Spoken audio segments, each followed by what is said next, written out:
Hey there. Let's review where we're at in the UX design process. You've learned how to empathize with users, define user needs and problem statements, and come up with ideas for design solutions. You've also created a wireframe and made your way into the prototype phase. Now you're going to learn how to conduct research to test your prototype. Once you have your research findings, you'll use the insights to iterate on and improve your low-fidelity designs. By the end of this course, you'll know how to plan a research study, conduct research with a usability study, analyze and synthesize research results, share and promote research insights, and modify designs based on research insights. But before we get started, let me tell you a bit about myself. My name is Jason, and I'm a UX researcher and UX manager at Google. During my career here, I've worked on products like Google Chrome. I'm currently leading a team called Equity Engineering. Our team practices equity-focused design, and we work to make sure that Google's products, systems, and processes are fair and equitable for both Googlers and our users. I advocate for folks that are underrepresented and for groups that have been historically excluded from design. Focusing on equity in your design can be a powerful tool to help you effectively meet the needs of your users. Early in my career, I held many different jobs that were not in UX design. My journey into UX design has not been the most straightforward, but it has been fulfilling. Your career journey will be a unique one as well. I'm excited to guide you through your next course in UX design, which is all about conducting research and testing prototypes. To get started, we'll go through the 4 steps in a UX research study. Then we'll deep dive into the first step, planning a study, which has 7 elements. Ready to get started? Let's do it.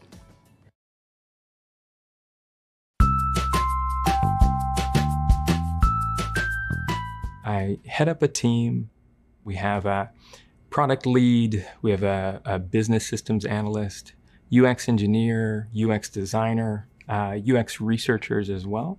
And what we do is we define this as equity-focused research. So what this consists of is trying to speak with users from these underrepresented and sometimes marginalized groups to understand basically their experiences and their needs. So I grew up in Oakland here in California. I come from a lower socioeconomic status background. I understand like what my folks had to do to get a degree of social capital and resources to be able to give us a reasonable quality of life. I think of kind of the struggles my folks had, the struggles being a Black man, the struggles that I've gone through in terms of access to resources, access to education, straight on kind of discrimination because of the color of my skin and my background as well. Having that lived experience, I realized like I want to be able to advocate for people that are from my background and my community, but there are tons of other backgrounds and communities that are struggling in that same way. I think that's what kind of drives me to do the work, is that lived experience and understanding that there are people in need. So I studied medicine at UCSF, and I did my clinical rotations at SF General Hospital. As you transition from the preclinical years to the clinical years, these are the moments in which you're actually talking to people. And SF General being a county hospital, it was the first time essentially that I got to start to work with people that were from my own community. So I was working with a number of Black folks that were from lower socioeconomic status backgrounds.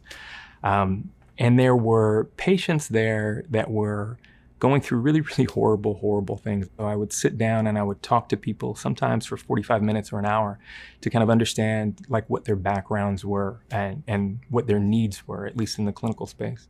And it was kind of those moments of understanding their needs and understanding kind of where the system had broken down for them, right? That I think I learned the most. And I could see the points at which these patients' physicians were missing the mark. They weren't getting the information that was necessary to help these people.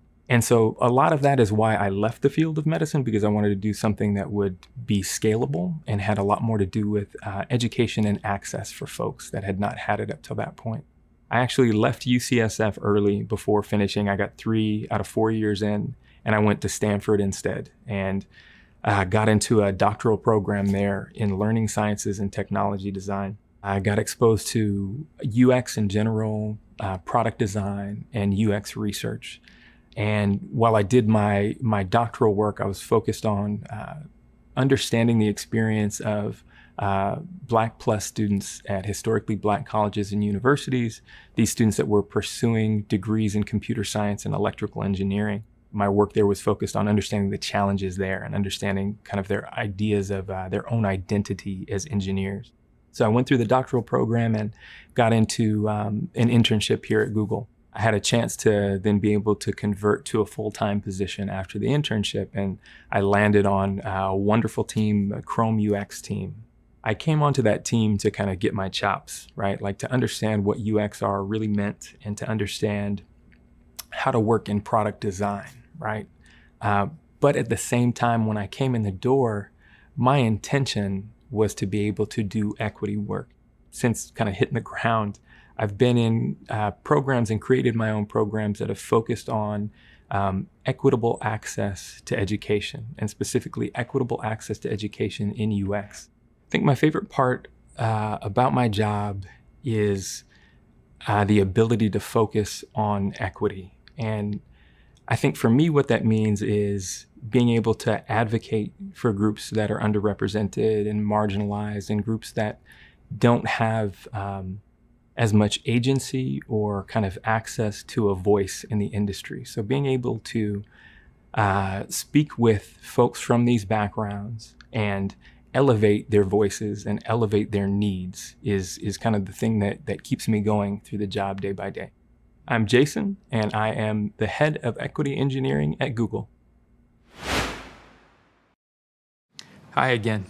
In this video, you'll learn about a process for conducting UX research called a research study. In a UX context, a research study is a step-by-step examination of a group of users and their needs, which adds realistic context to the design process. UX researchers adopt various methods to uncover problems and design opportunities. In doing so, they reveal valuable information which can be fed into the design process. The term research study is often shortened to study. There are 4 steps in a UX research study. We'll cover each step in more depth throughout the course. In this video, we'll simply set up the steps. To get started, step 1 is plan the study. Step 2, conduct the research. Step 3, analyze and synthesize the results. And step 4, share and promote the insights. For now, here's a little introduction to each. The first step is to plan the study. To plan a study, start by outlining the background for the project. Next, set goals for your research and write down the questions you want to answer. Then establish the steps you'll take to conduct the study and select the people who will participate in the study. The work you do while planning the research study is incredibly important since it impacts every other part of your research. You need a proper plan to get successful research results. The second step is to conduct the research. During this step, you'll gather data. There are several techniques you can use, but the one we'll focus on in this course is called a usability study. A usability study is a research method that assesses how easy it is for users to complete core tasks in a design. The goal of a usability study is to identify pain points that the user experiences with your designs, so the issues can be fixed before the final product launches. During a usability study, you get a chance to see how users interact with your new product or feature. You can also interview users to learn more about their experience. The third step is to analyze and synthesize your results. This involves trying to find the actual meaning in the data. You want to figure out why the data is the way it is. Look for patterns in the quantitative data and explore trends in the qualitative data from participants' answers to interview questions. The last step is to share and promote your insights with the project's stakeholders. Project stakeholders are people who are involved in the project or who will be impacted by its results. Project stakeholders need the results of your research and need to agree with the direction of the project. For example, your project stakeholders might include other designers, the head of your department, or the engineers who will help bring your design to life. To share and promote your insights, you need to create a presentation. Your presentation should include the method you used to conduct your research, the data you collected, the conclusions you reached based on that data, and your recommendations for acting on those conclusions. The stronger the connection between your research conclusions and your recommendations, the more likely it is that your stakeholders will take the actions you've proposed. So why is conducting a UX research study important? Remember, the goal of user experience research is to prioritize the user. A UX research study helps us gain an understanding of users' problems in order to solve them. It can also help bridge the gap between what a business thinks the user needs and what the user actually needs before an expensive and time-consuming product is made. Okay, we've now defined the 4 steps in UX research study. Plan the study, conduct the research, analyze and synthesize the results, and share and promote the insights. In the next video, we'll begin our journey through the steps of the UX research study. We'll start by discussing the elements of a research plan. See you there. Ready to start our journey through a UX research study? Let's explore the first step, planning the study. Like any good explorer, you need to have a plan for where you're headed. There are 7 elements that your plan should include: the project background, the research goals, the detailed research questions, the key performance indicators or KPIs, the methodology, the participants, and the script or questions you'll ask participants. Let's break them down.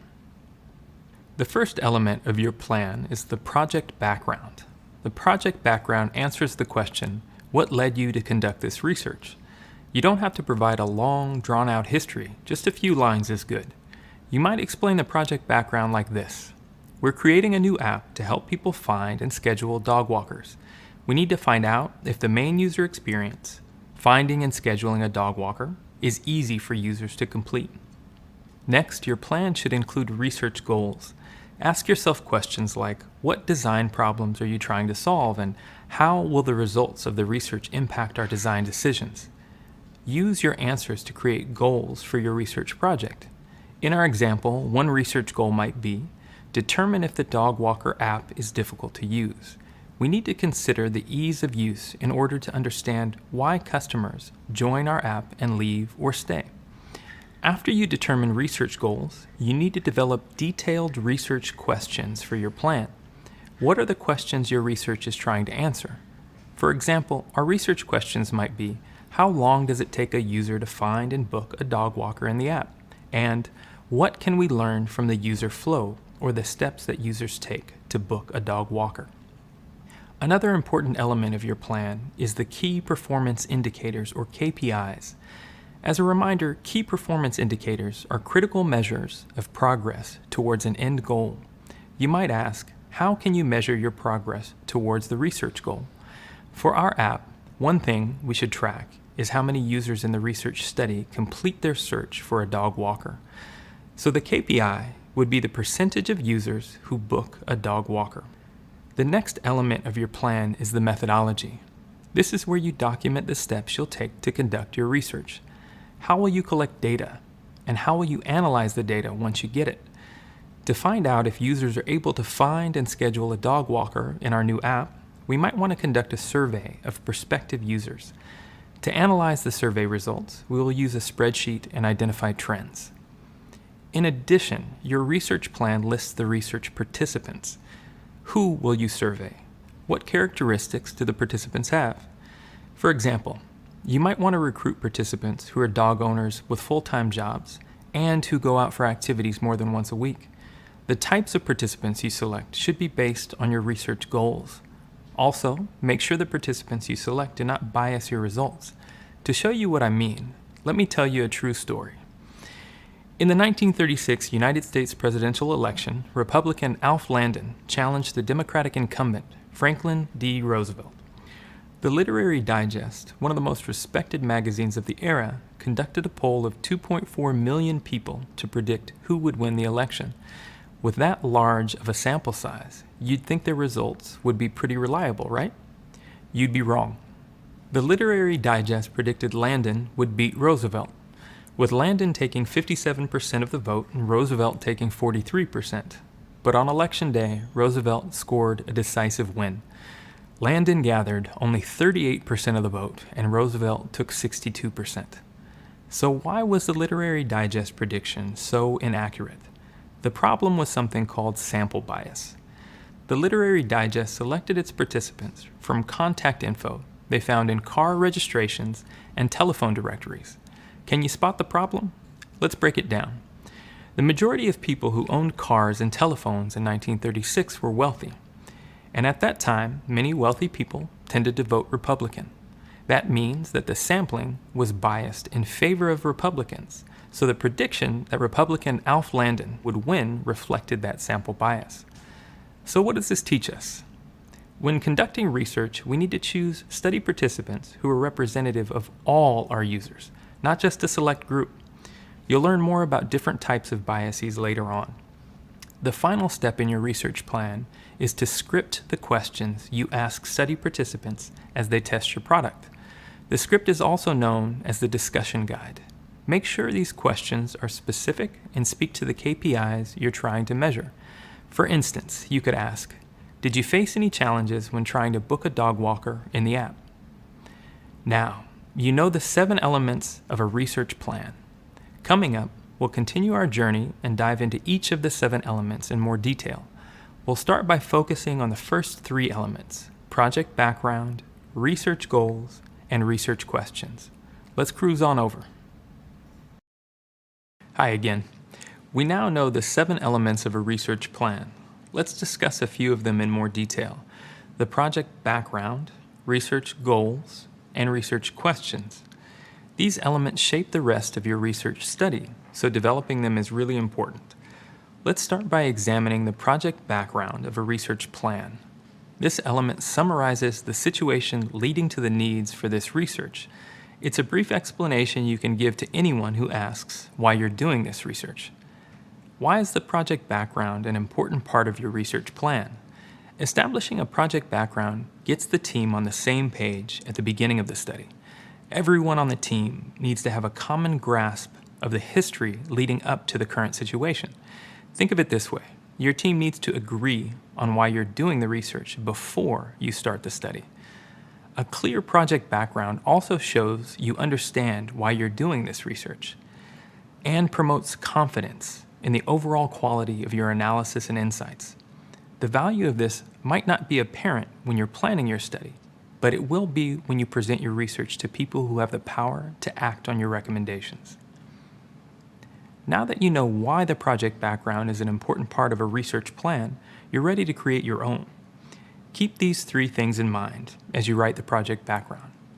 Identify the signals that indicated research was necessary. Ask yourself why you're doing this research and if there's a problem you're trying to solve. Describe any previous research that has been conducted or solutions that have been tried. How have previous attempts brought us closer to solving the problem?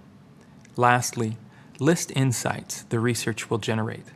An insight is an observation about people that helps you understand the user or their needs from a new perspective.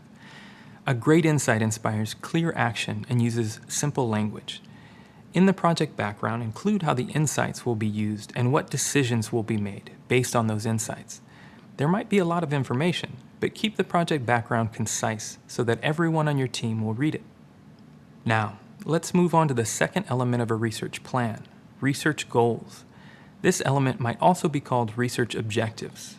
Research goals state the specific ideas that you want to learn from the research or what you would like the outcomes of the research to be. Research goals help you understand what is the bigger picture of doing this research. And that's why identifying your research goals is so important. Essentially, they drive the entire study. So how do you develop research goals? Let's break it down. The goals of your research will differ from project to project. They will fit into one of 3 categories depending on when, during the product lifecycle, you run your research.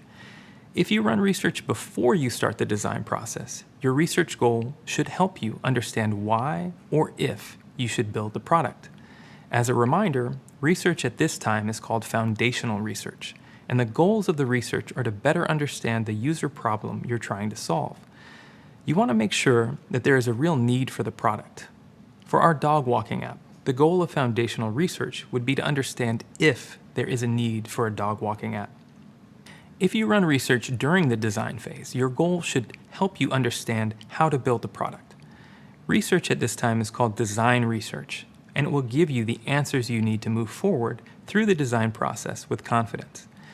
In our example, the goal of design research would be to learn how you should build the dog walking app and what features it will need in order to solve the user's problem. Finally, if you run research on a product after it has been launched, your research goals help you understand if the product worked as expected. This type of research is called post-launch research, and the goals reflect whether you have successfully completed what you set out to do.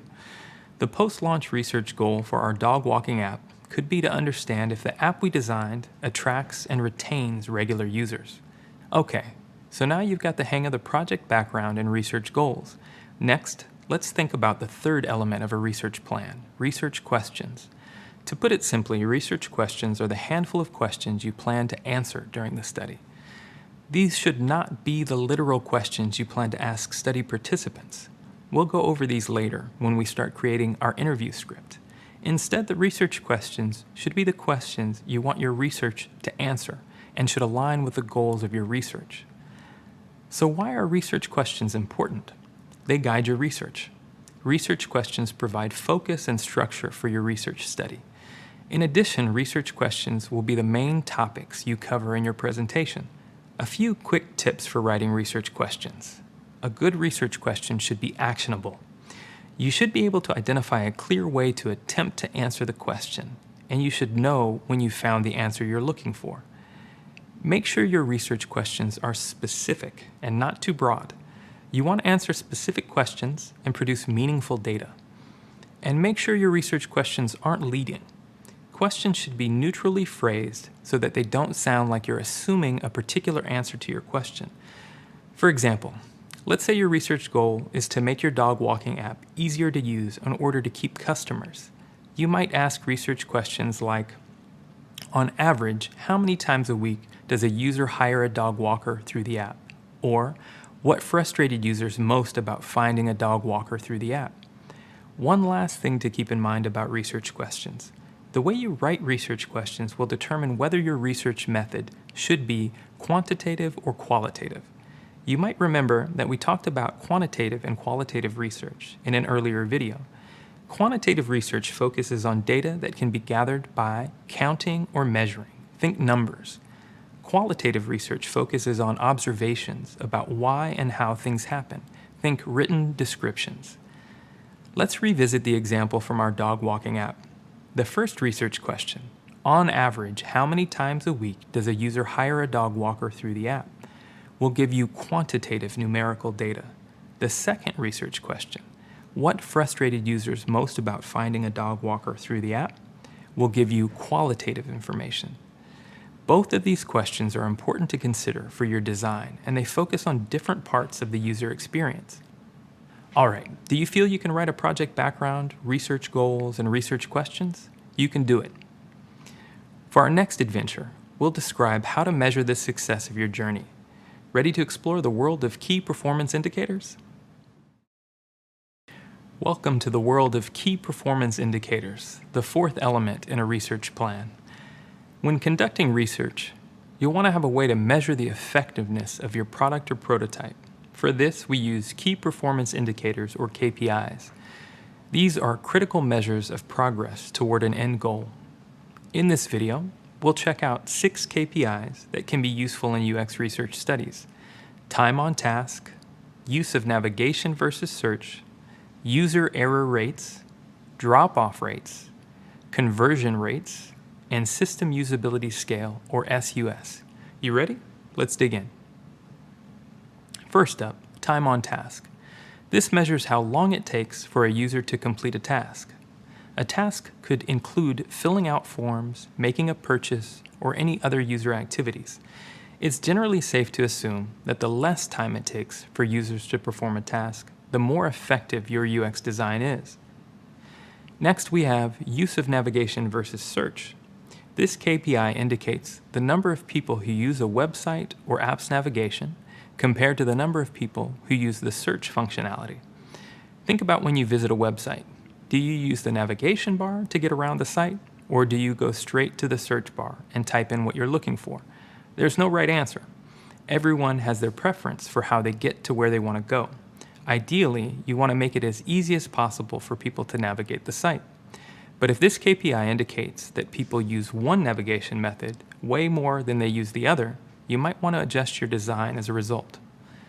The third KPI, user error rates, indicate the parts of a design that cause users to make errors. An example might be that they click on the wrong icon when trying to check out their cart. The user error rates help point to areas where you need to make improvements to the UX. Keep in mind, though, that just because a design element has a low error rate doesn't necessarily mean it's a strong design. Study participants could use the product correctly but still not understand what they're doing. This can cause as much frustration as not being able to complete an action.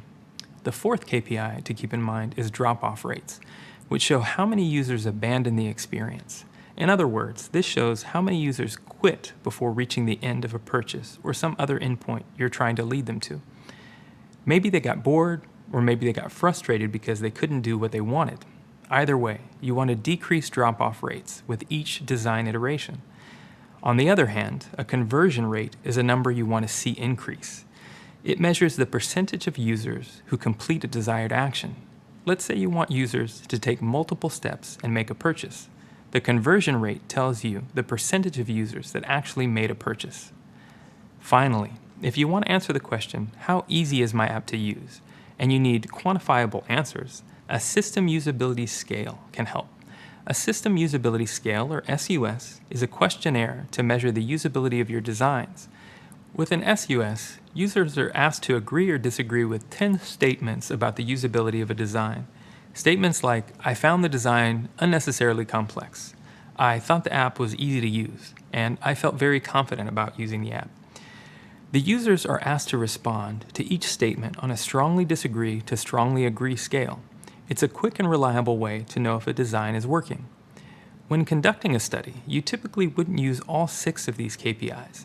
Instead, you choose a couple that map most closely to your research goals. For example, if you want to determine the checkout process for your dog walker app, you might choose KPIs like time on task and conversion rate. Time on task measures how long it takes a user to complete a task, so how long it takes to find and book a dog walker. Conversion rate measures the percentage of users who successfully booked a dog walker.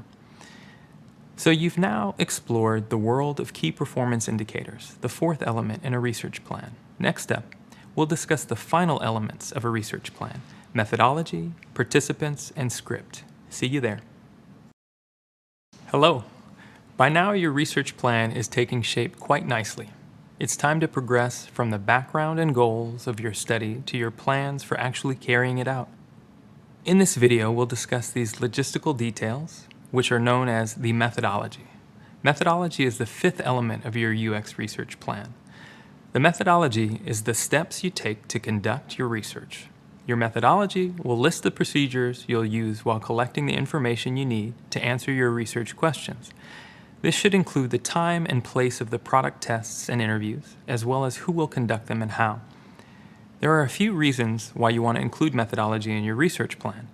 First, the methodology informs your stakeholders of what will happen during the study, how long the study is, and where it will take place. Second, detailing your methodology will give stakeholders more confidence in your study's results because they can see all of the steps. This makes it more likely they'll act on your suggestions. Finally, the methodology provides the details that other researchers need to repeat the exact same study in the future. In order for your research to be reliable, you need to document it in a way that another researcher could repeat it and find similar results. So for our dog walking app, we will conduct a usability study on March 12th and March 13th during normal business hours on March 12th and another after hours on March 13th. We will interview 5 participants individually, and that's it. You've nailed the 5th element of your UX research plan, the methodology. On to the next element, participants. See you there. Hi again. As you know, the field of UX is all about the user. We're moving into an exciting element of the UX research plan where we focus on the very important people who you will study, your participants. The participants you select represent the voice of real users, so this is an important part of your research plan. Keep in mind that how and where you find study participants will depend on where you work. Regardless, there are a few things you should include in this part of your research plan. To get started, your research plan should include a list of the primary characteristics of the people you will recruit to participate in the study. Have a good reason for each and every characteristic. The types of participants you select should be based on your research goals. For example, for a usability study for a dog walking app, you might want to recruit participants who are dog owners with full-time jobs and who go out for activities more than once a week. Detailing these characteristics is important because you want participants in the study to have things in common with your ultimate end user. In addition, listing characteristics of participants helps you avoid sample bias. You may remember that sample bias happens when you unintentionally choose study participants from a select group. While you want participants to have things in common with your end users, you still need to make sure that participants are representative of all users to make sure your results aren't skewed. You'll also want to create and include a link to a form called a screener survey, which you'll use to ask potential participants a series of questions to see if they meet your desired characteristics. In addition, you need to think through how to get participants to be part of your study, known as the incentive. The incentive also provides a way to thank participants for their time and feedback. For example, you could compensate them with cash or a gift card, or enter them into a raffle for a prize. One more thing, it's important to engage participants with diverse perspectives and abilities for every product you design. For example, if you're designing an app to help people hire dog walkers, you might assume that your target user is someone who currently walks their dog twice per day and is tight on time. One characteristic, then, would be someone who walks their dog regularly. But what about users with visual impairments? They might also be interested in your dog walking app, so you need to make sure your app is compatible with screen readers. When recruiting participants for your usability study, you want to have a representative sample. The small group of participants in your usability study should represent your key user group, as well as user groups that are often marginalized. The goal of a usability study is to collect honest feedback from users, so you want to gather feedback from people with really diverse perspectives. In addition, you should also engage participants with diverse abilities during your usability studies. Understanding how people with disabilities use your product is a crucial part of the UX research and design process. If your product isn't already compatible with assistive technology, then you need to investigate how people with disabilities interact with your product. Don't assume you already know the workarounds that someone uses to navigate a product that wasn't designed with their specific needs in mind. Participants in a usability study can provide this feedback firsthand. There are many different ways to recruit potential users for your study that would include people with disabilities. To learn more, check out the reading that follows this video. With all of this in mind, you should be able to complete the sixth element of your UX research plan, participants. Without people to participate in your study, the study won't happen at all, so it's important to really get this part right. There's only one element to go. In the next video, we'll discuss the script, which is also known as the discussion guide. Let's get to it. Finally, we've made it to the last element of your research plan, the script. Keep in mind that the script is sometimes also referred to as the discussion guide. Interviewing users isn't just chatting with people. It's about getting to the core of what a user is trying to do, how they think and feel, and what their problems are. Your interview questions should be well thought out, consistent between the participants, and purposeful to get the data you need for useful insights.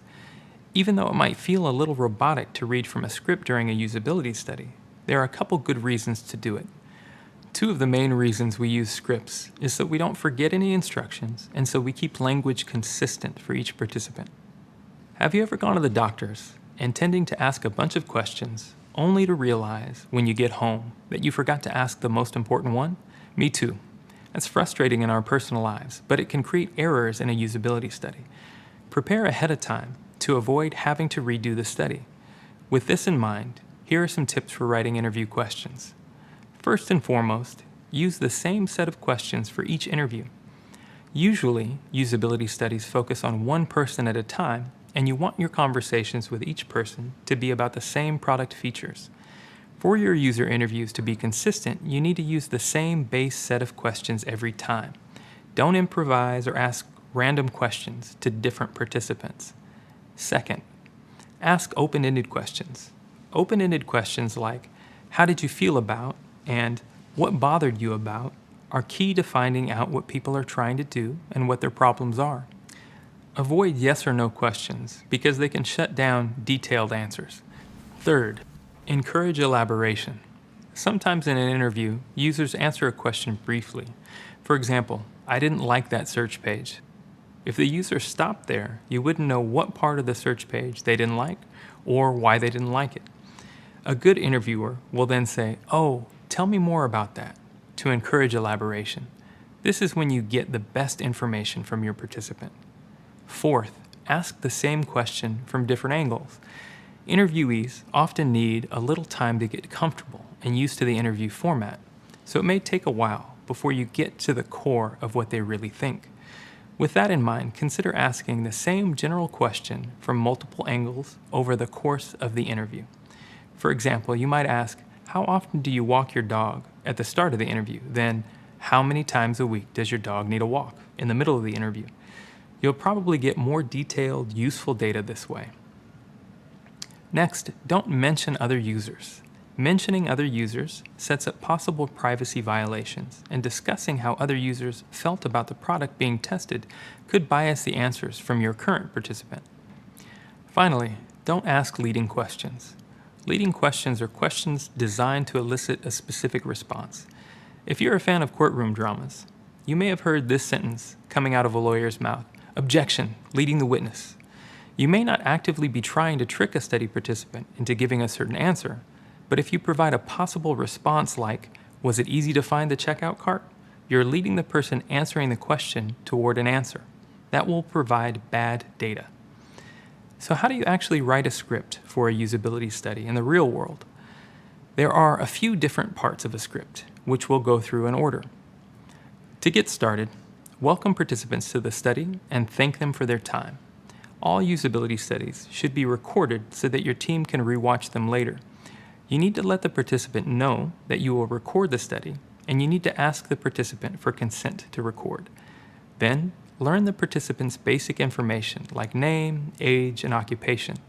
It's most common to do this by asking simple questions like, "What is your name?" In addition, it's important to remind participants before the study begins that they are not being tested. The goal is to provide honest feedback about the prototype or product they are testing. There are no right or wrong answers. And before you jump into the study itself, give participants the opportunity to ask questions. Now that you have the introduction out of the way, you're ready to provide usability tasks. These are the assignments given to participants that allow you to observe what they do. One way to make them sound less intimidating to participants is to call them activities during the usability study. So how do you come up with the tasks? Usability tasks should be based on the research goals written in your research plan. Tasks should also be specific, make participants take action, and avoid providing any clues on how to complete the task. Let's try to write a task together for the study we're conducting on the dog walking app. Our research goal was to determine if the app we designed is easy or difficult to use. Based on this goal, one task we could ask participants to do is book a dog walker on Friday at 2 p.m. Lastly, after the participant completes the usability tasks, you're ready to wrap things up. Ask any clarifying questions you might have, end the video recording, and then thank them for participating. That's it. You now know the 7 elements of a UX research plan: the project, background, research goals, research questions, key performance indicators, methodology, participants, and script. You're ready to create your own plan, and you've completed the first of the 4 steps in a UX research study: plan the study. Congratulations. Next, we'll discuss respecting privacy and user data when conducting research. These are important considerations to keep in mind as you develop your plan and conduct the study. See you then. We've covered a lot of ground on research plans and walked through each of the 7 elements. In this video, we'll switch gears and discuss how to respect user privacy and data. We'll get into why privacy is important and the type of data you need to protect.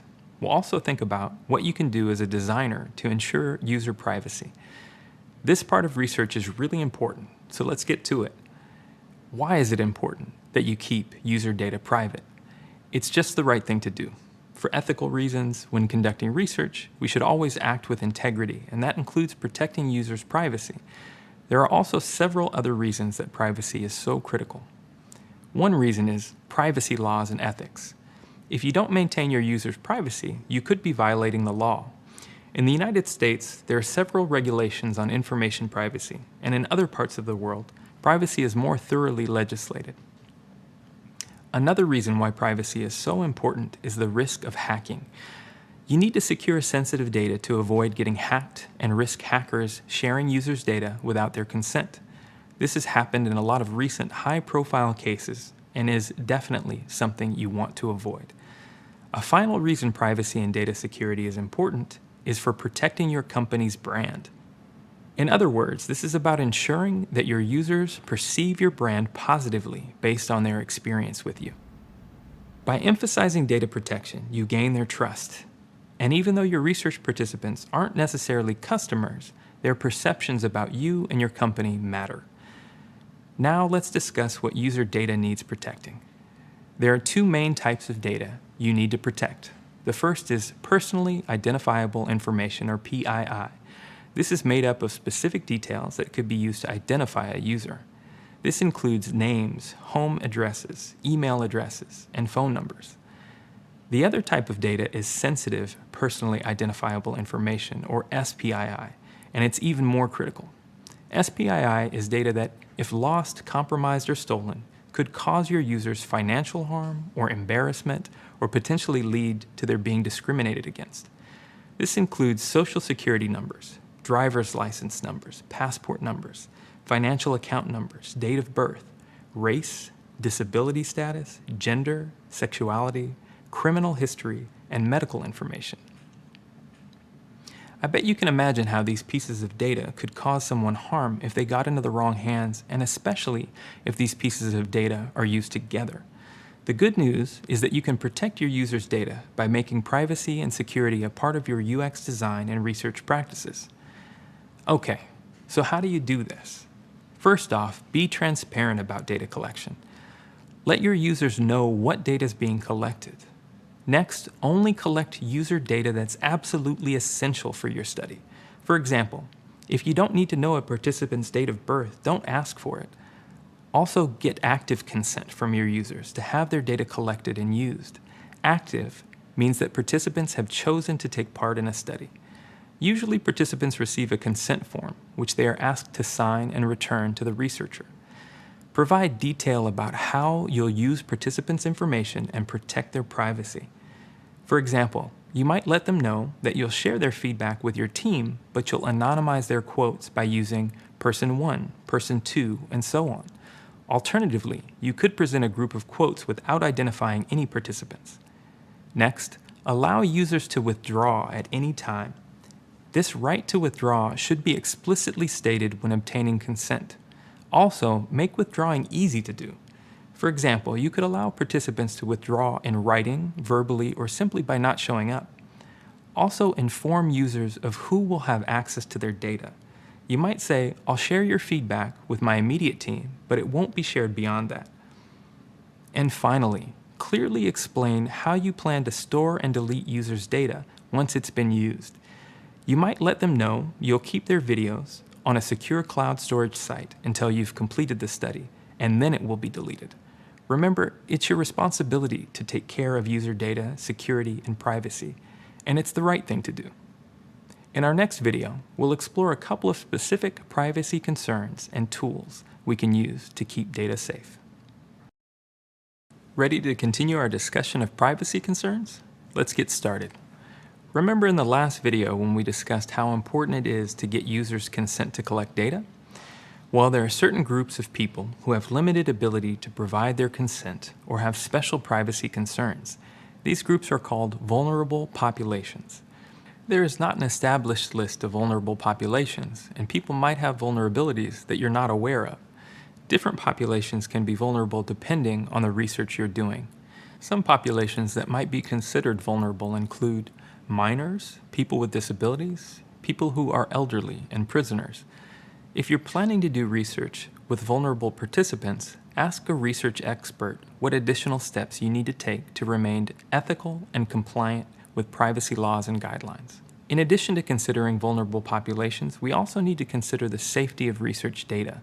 This includes three main concerns. The first concern is data recording. It's important to document your study and results in a way that's consistent with UX research standards. Consistent documentation makes it easier to compare the results of any future studies and helps protect you and your company in case of an audit. An audit is a review from an outside party to inspect and verify that research involving people is ethical and follows the study protocol. The second concern is data storage. This is about making sure that your data is held in a way that's safe from hacking and safe from physical damage. The third concern is data retention. In this case, retention means how long you and your company hold on to research data. Some companies limit the amount of time records are kept. In other cases, you might have to comply with regulations on keeping records for a certain amount of time. Finally, you should have an agreement in place with the company you work for that lays out who keeps the research data if you leave the company. Okay, now that we've touched on a few special privacy concerns, let's check out a couple of tools you can use to maintain privacy. The first of these is de-identification. De-identification is removing any identifying information from a user's data that you collect during a study. For example, when sharing insights with the team, rather than attributing a quote to a participant by name, you might say participant 1 and change all pronouns to they. This can help reduce the amount of identifiable information about the participant that's shared with other people. Another option is to allow participants to choose their own fictitious name. This helps keep the human element instead of numbering participants like participant 1. The second tool helps protect your own data and your company's data. This is called a non-disclosure agreement, or an NDA. A non-disclosure agreement is a contract that gives one party legal protection against another party stealing their ideas. When you have your research participants test out a new product or new feature, you're letting them experience something before it's public. This puts you at risk of having your idea stolen. But if you get your participants to sign non-disclosure agreements before your study begins, you then have legal protection against that risk. An NDA is a contract, and if someone breaks that contract, they might have to compensate you for the loss of your idea and any profit you may have lost out on because the idea was stolen. Well, that wraps up our discussion on privacy and UX research. In the next video, we'll quickly recap what we've covered so far in this course.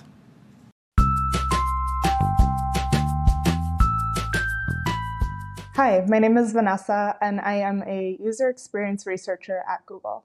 A user experience researcher really focuses on the user, and we really like talking to people to understand how they're using our product, whether our products or services are working well for them, and what kind of pain points they have so that we can really improve them and make them better. Ethics, privacy, and data play a huge role in our, profession.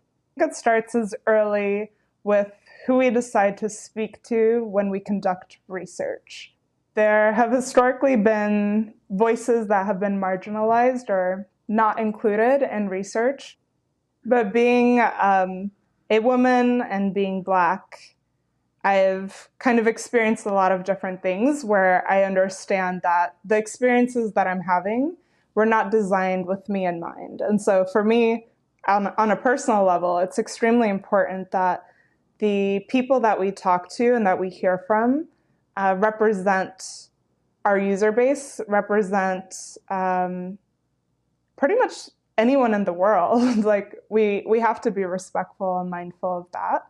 Any ways that I, as an individual, or my team can kind of build that more into the process, like looking into how we are recruiting, how we are conducting interviews, how we're making recommendations, how we're interpreting information, how it's being shared, and then how it's being used to build products.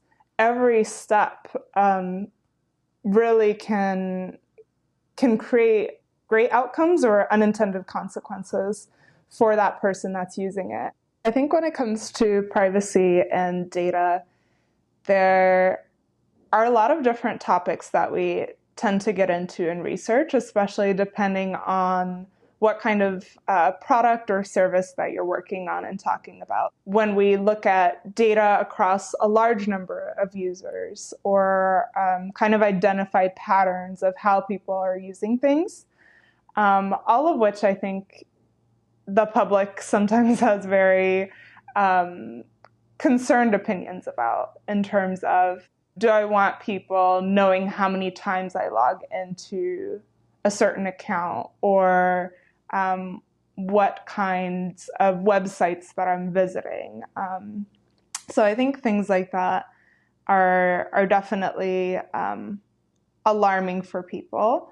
And as researchers, just trying to respect that, understand that there's just like a variety of ways that I think we can continue to be very careful with how we treat people's data and information and stories, and just be very respectful. Try to relate to it on a personal level. If that was me, do I want someone doing that with my data? So I think if we kind of design things and conduct research in a way that respects the gravity of what we're doing and what we're putting out into the world, it can really make a difference. Great job. You're making your way through this course and the steps of a UX research study. To begin, you learned about the 4 steps in a UX research study. Then you dove deep into the first step, planning a study. There are 7 elements of a UX research plan, and we explored each of them: the project background, research goals, research questions, key performance indicators, KPIs, methodology, participants, and script. Lastly, you investigated why and how to include data privacy in user research. Coming up, we'll move from the first step of planning a research study to the second step, conducting the research. To conduct research, we'll dig into one popular method, usability studies. See you there. Welcome back. It's great to see you again. Earlier, we explored how to plan a study, the first of 4 steps in your UX research study. We also investigated why and how to include data privacy in user research.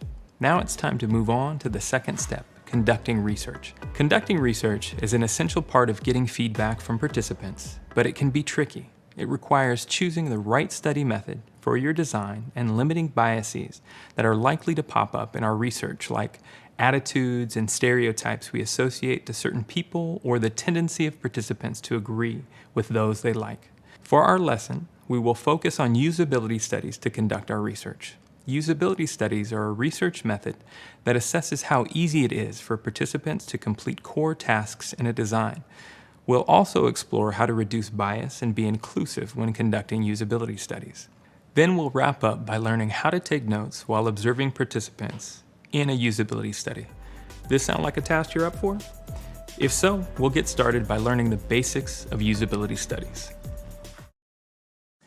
You know all about the first step in a UX research study, which is planning the study. It's time to move to the second step, which is really exciting, conducting the research. So let's get started. A usability study is a research method that assesses how easy it is for participants to complete core tasks in a design. During a usability study, researchers follow participants as they interact with a product. The user's feedback helps the design team make important improvements to the user experience. Usability studies can take place at various points in the design process. You can conduct a usability study when you have an early idea, like a lo-fi prototype that is only somewhat interactive. Often this is called concept testing. You can also conduct a usability study when you have an interactive prototype. This is the most common time to conduct a study because it gives the design team insight on what needs to be revised or added before the product launches. You can even conduct a usability study with a product that is complete. You may want to change a feature of the product or test if the product is usable with a specific group of people. Imagine this scenario. A local bakery has a website, but customers can't place their orders online. The bakery has asked you to create a new feature that will allow customers to order on their website. You've created a prototype of the website that includes this new feature to place an online order. You decide to conduct a usability study to understand how easy it is for users to complete an order. As part of the study, participants navigate the prototype from the landing page to checkout, acting as if they're real customers. As a researcher, you collect feedback as you watch the users interact with the prototype. In some usability studies, you can even interview participants after they're done interacting with the prototype in order to get more feedback. You might be wondering, how much feedback about my design should I get? We recommend recruiting a handful of participants for a usability study. For our examples, we'll have 5 participants in the usability study. This sample size is large enough to uncover major user issues, but small enough to keep the cost down. Let's focus on one of our usability study participants, Alex. As part of the study, Alex tries to order a birthday cake for their son on the prototype of the bakery's website. By following Alex through the ordering process, you discover that Alex's user journey hits a problem. First, the birthday cake that Alex wants to order for their son is pretty specific. They want a rectangular rainbow cake topped with rainbow sprinkles and a unicorn placed in each of the 4 corners of the cake. Alex selects a rectangular rainbow cake without any trouble, and Alex adds the rainbow sprinkles by selecting them from a drop-down menu labeled Decorations. Alex notices that unicorns are also on the decorations list, so they are selected easily. But then Alex hits a problem and veers off the happy user path. When Alex adds the unicorn decoration, there's no quantity option, so Alex can't order 4 unicorns. There's also not a section for notes, so Alex is not able to specify that the unicorn should be placed in each corner of the cake. To add to Alex's frustrations, the prototype site does not include a help button. During the usability study, Alex is open and honest about these problems. Thanks to Alex's feedback, the design team can now work out solutions to improve the bakery's website. Keep in mind, usability studies give UX designers a way to test their designs and get feedback without much risk and a lot of reward. While the user feedback might not all be positive, it will always make the product better. Coming up, we'll get to know the 2 types of usability studies, moderated and unmoderated. Let's go. Now that we know the basics of usability studies, we'll get into some specifics. There are 2 types of usability studies, moderated and unmoderated. Let's check them out. In moderated usability studies, a person guides participants through the study in real time. The person who guides participants through the study is known as the moderator. The moderator's goal is to help participants interact with the product and collect their feedback along the way. On the other hand, unmoderated usability studies do not have a designated moderator. In unmoderated usability studies, participants test out the prototypes without human guidance. Usually the study is recorded on video and the UX team reviews the video footage after the study. Moderated and unmoderated usability studies have benefits and limitations depending on the scope and goals of your study. To compare these 2 types, let's walk through the benefits and limitations for each in detail. We'll start with some of the benefits of moderated usability studies. First, in moderated usability studies, the moderator guides the participant through the study. For example, the moderator might show the participant where to click and ask them about their experience when taking that action. This is beneficial because participants take the exact actions you want to get feedback about. Second, moderated studies allow the moderator to ask specific questions and follow up in real time to learn more. Similarly, the moderator can rephrase a question that a participant is not understanding. This is beneficial because it allows you to collect more information that you can act on to improve your design. Third, moderated usability studies allow for rapport building between the moderator and participant, which can help the participant open up and share more feedback about the design. Building rapport is especially important if the design being tested deals with sensitive or personal issues. Okay, so moderated usability studies sound pretty great, right? Well, they also have some limitations. The moderator could influence or bias the participants. Because a person is guiding the study, there's a chance that person can accidentally let their own thoughts or feelings come into the study. Also, moderated usability studies are less flexible. It's harder to reach populations like single parents or night shift workers who may be unavailable during the daytime hours. The study can also be difficult to reschedule if a participant does not show up. In addition, there's a chance that the participant may not identify with the moderator. This could make the participant less comfortable and less open with their feedback. There are many more benefits and limitations to moderated usability studies, which you can learn about in the upcoming reading. All right, let's shift gears and think about unmoderated usability studies. Remember, unmoderated studies did not have a person guiding the participants. Let's discuss the benefits of this type of study. First, it's easier to see how a participant uses the product in the real world. In unmoderated usability studies, you give the participant a list of tasks to complete on their own. This helps you see how the participant would experience your product without a moderator guiding each step. Second, unmoderated usability studies allow participants to complete tasks on their own time and in their own space because there is no need for a moderator. This also makes it easier to schedule unmoderated studies. Third, depending on the subject matter, especially if it's sensitive, participants may feel more comfortable giving feedback without others around.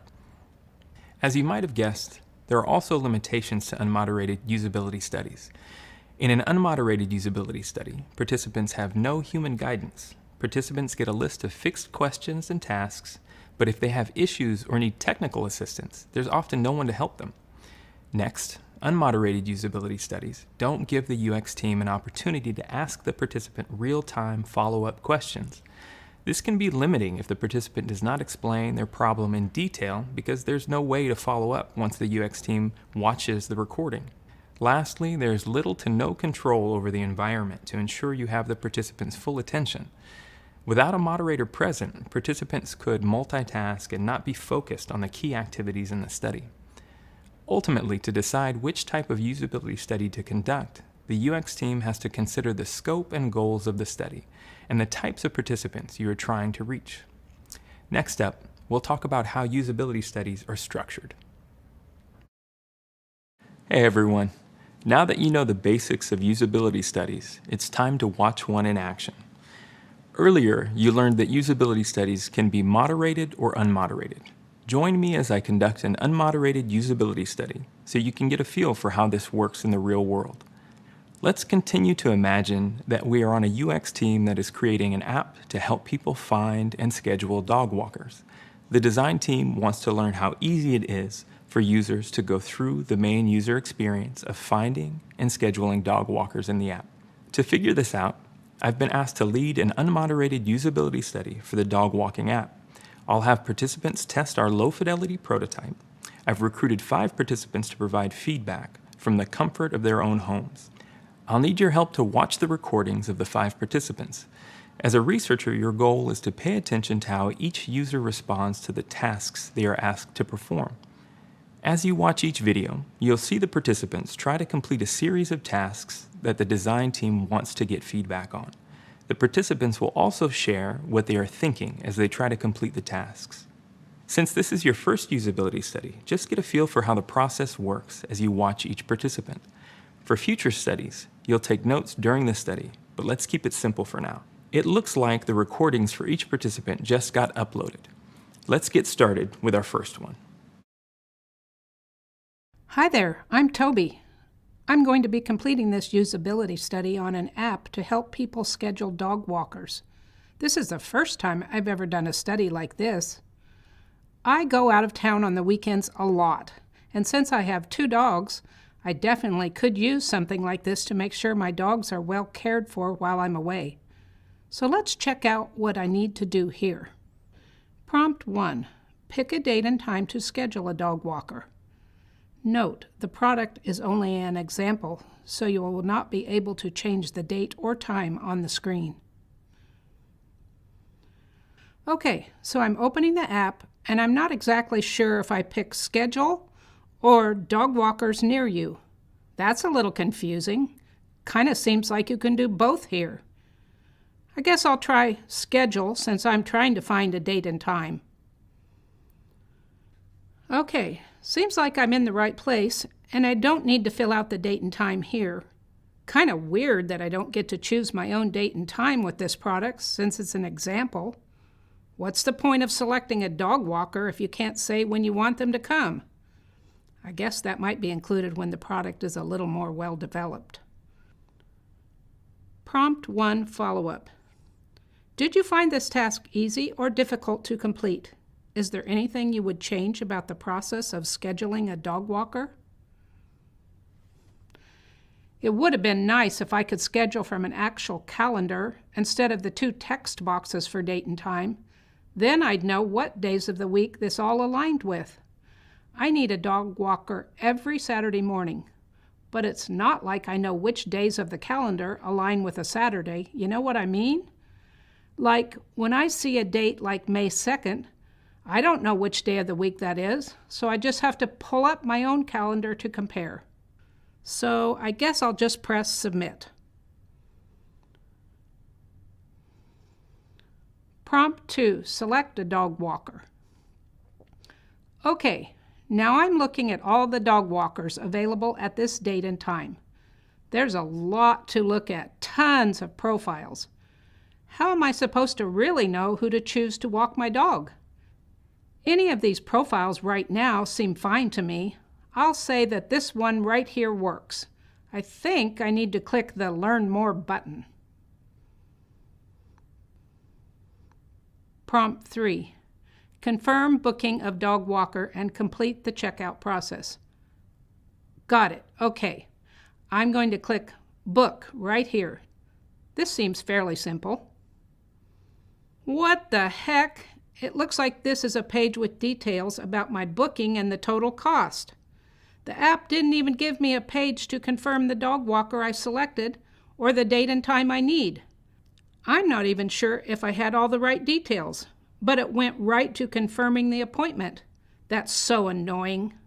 I feel like most apps let you review what you're booking before you actually finish paying. Well, I guess I completed the task, since it seems like it would be the final page. Prompt 3, follow-up. Did you find this task easy or difficult to complete? Is there anything you would change? Yeah, I mean, it's kind of crazy that the app booked the dog walker without letting me review what I was going to book. I was just trying to click around, not actually confirm anything. I can imagine if I was using the app with my real credit card details, I would definitely want to be able to review and confirm the dog walker and the time I want to schedule before actually confirming. Prompt 4. From the home page, figure out where you would go to edit your address. Address, ha! Well, that might have been a nice thing to add in before I clicked the Book button. Seriously. Okay, I guess I'll click the X to get out of this and try to get back to the home page. This is confusing. I don't see anything here about adding my address. It has to be here somewhere. I know it's not under the Schedule button or in this list of dog walkers near me, so I mean, is it under the Latest Tips button? Okay, not here. Let me go back to the home page. Gah, I give up. I don't see the word address listed anywhere on the home page, so I really don't know where this would be. Prompt 5. Would you use the dog walking app? I definitely see myself using an app to find and schedule a dog walker like this if it was better to use. I need someone to help with my dogs when I'm out of town, so this app might be able to do that. I also would like a way to book a dog walker every Saturday morning, like on a recurring basis. It seems like you can only book one appointment at a time for this. That's kind of annoying too. Anyway, I think that's it. I'll log out now. Okay, hi, I think this is recording and ready. My name is Taj. Let's see how this goes. Prompt 1. Pick a date and time to schedule a dog walker. Note, the product is only an example, so you will not be able to change the date or time on the screen. Okay, so to pick a dog walker, I don't really know if dog walkers near you is how to schedule or if this schedule rectangle thing is the way to go. I'm a bit confused. I'll try the schedule thing. Okay, cool. It seems like that worked because the app went to the next screen. I'm going to assume if this was clickable, I'd see a calendar at this point. Or it looks like maybe these two rectangles are both boxes that I would type a date and time into. Interesting. One thing I'm thinking about for myself and my own dogs is that it doesn't seem like there's a way to schedule a reoccurring dog walker. Like if I want someone to come walk the dog every week at the same time. This scheduling page seems like it's only a one-time appointment for this one date and one time. Anyway, I'll go ahead and click the submit thing, which I think is a button. Prompt 1 follow-up. Did you find this task easy or difficult to complete? Is there anything you would change about the process of scheduling a dog walker? I mean, it was a bit hard to figure out which button to press on the home screen, but that's okay. That could be fixed, but I still figured it out. Also, I think there needs to be a way to do a recurring booking. Almost everyone I know with a dog doesn't schedule individual appointments like this. They want someone to walk their dog at the same time or on the same day every week, or something like that. Prompt 2. Select a dog walker. Okay, so it looks like there's a lot of options here. And I can scroll through even more dog walkers. Any of these work for me. So I'm going to click one of these rectangles that say Learn More. Looks like I'm in the right place. Cool. This seems like more details about a dog walker named Jane Doe. Prompt 3. Confirm booking of dog walker and complete the checkout process. Got it, okay. I'm going to click book right here. This one seems obvious since it's big at the top of the screen. Oh, that was super easy. Looks like I'm all set. I have this congratulations page, which I guess means my booking of a dog walker is all good. Prompt 3 follow-up. Did you find this task easy or difficult to complete? Is there anything you would change? Wouldn't really change anything. That was pretty easy. I got it done quickly. Prompt 4. From the home page, figure out where you would go to edit your address. Got it. Well, let me see if I can go back here. I think I need to press this X to get out of this screen. Ah, yes, I'm back on the home screen of the app. Cool. So if I'm looking for a place to edit my address, it's probably here under the logo for a person. Usually, in other apps, there's a profile page with all of your personal details like address, so I wonder if this app will be the same. Great, yes, found it. It says address right here. Prompt 5. Will you use the dog walking app? I don't know if that's useful, especially since you can't book a recurring time. Like, I don't really know if I would just book a dog walker one date at a time. Seems like a lot of effort. To be honest, I don't think I'd really use it the way it's currently set up, but thanks for letting me try it out. Okay, I'm Orion. I'm joining a usability study about scheduling and booking a dog walker. So excited to get started, and I'm sure that this will be fun.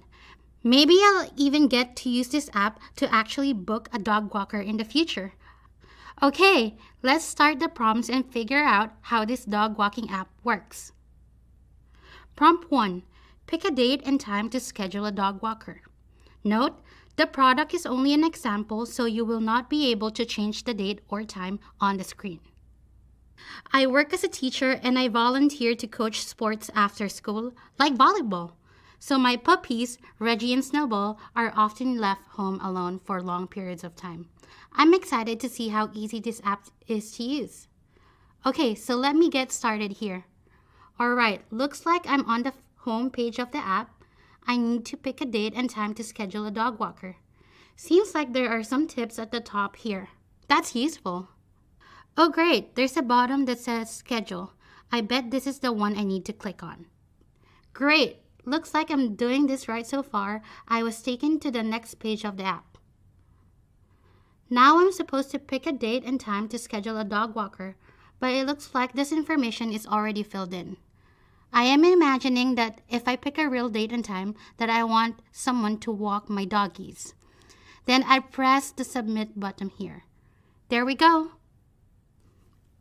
Prompt 1 to follow up. Did you find this task easy or difficult to complete? Is there anything you would want to change about the process of scheduling a dog walker?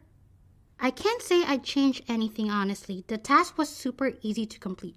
Schedule a walk was nice and clear with a big button, and I knew right away where to click. Easy peasy. Prompt 2. Select a dog walker.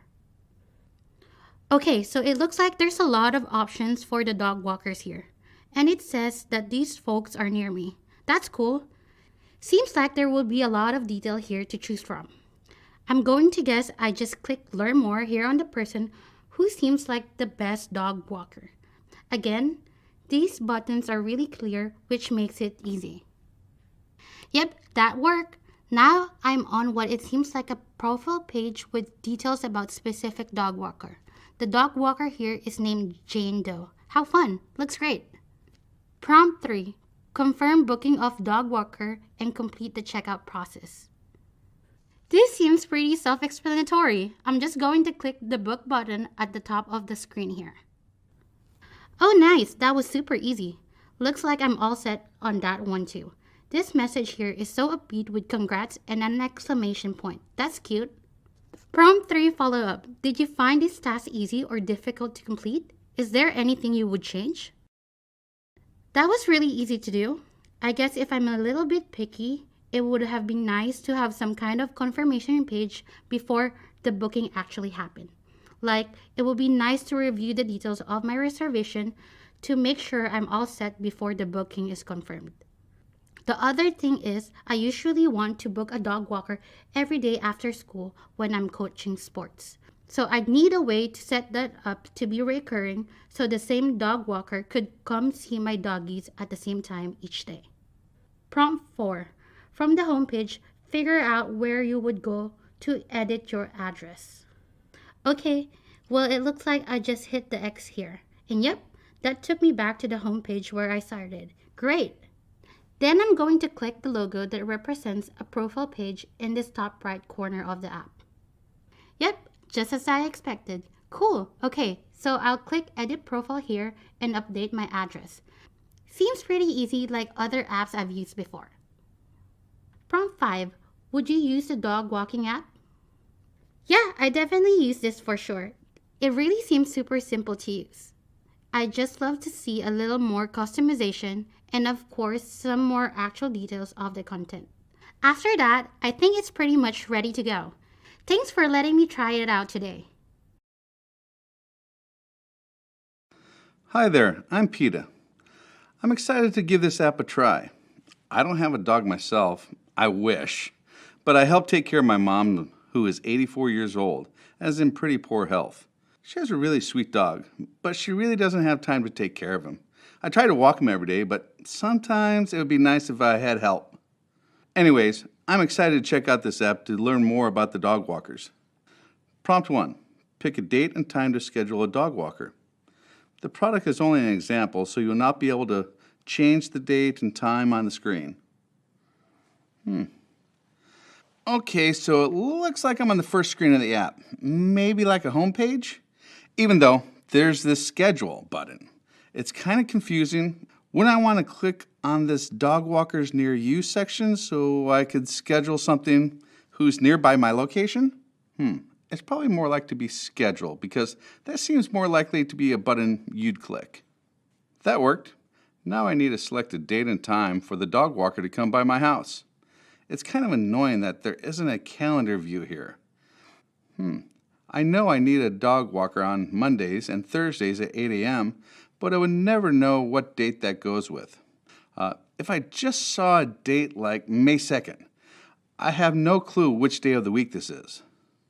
Anyway, this seems straightforward, and I'd click the Submit button after I choose my date and time. Prompt 1. Follow-up. Did you find this task easy or difficult to complete? Is there anything you would change about the process of scheduling a dog walker? Well, it was confusing in the beginning to know if I needed to click on one of those profiles or the Schedule button.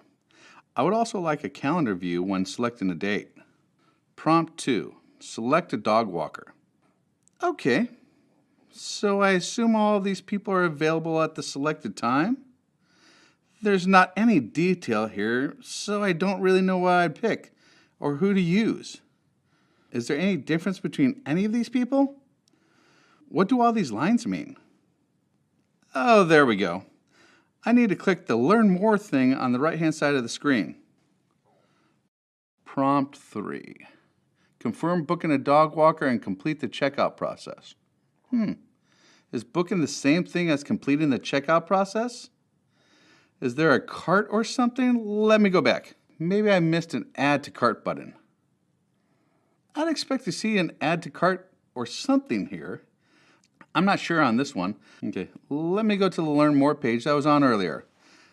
This must be somewhere. Okay, so it looks like I'm back here again. My only option seems to be click on the book button, so I'll try it. Oh wow, seems like that worked. Although I really don't know what happened. The screen says congrats and total cost, but I don't really know what I booked or clicked. Like there was no confirmation page to tell me about the dog walker, the time or price I was scheduling. How strange. I don't think I ever had this happen before. Prompt 3, follow-up. Did you find these tasks easy or difficult to complete? Is there anything you would change? Considering I had to go back and forth between screens of the app, that was not simple. Usually with any sort of checkout process, there's an add to cart function. I was just clicking on different buttons to try to figure it out. Prompt 4. From the home page, figure out where you would go to edit your address. Okay, so I need to go back to the home page first. I bet I clicked the X button in the corner. Yes. Okay, this makes more sense. Editing an address is going to be under this profile icon thingy. I bet. Great, got it.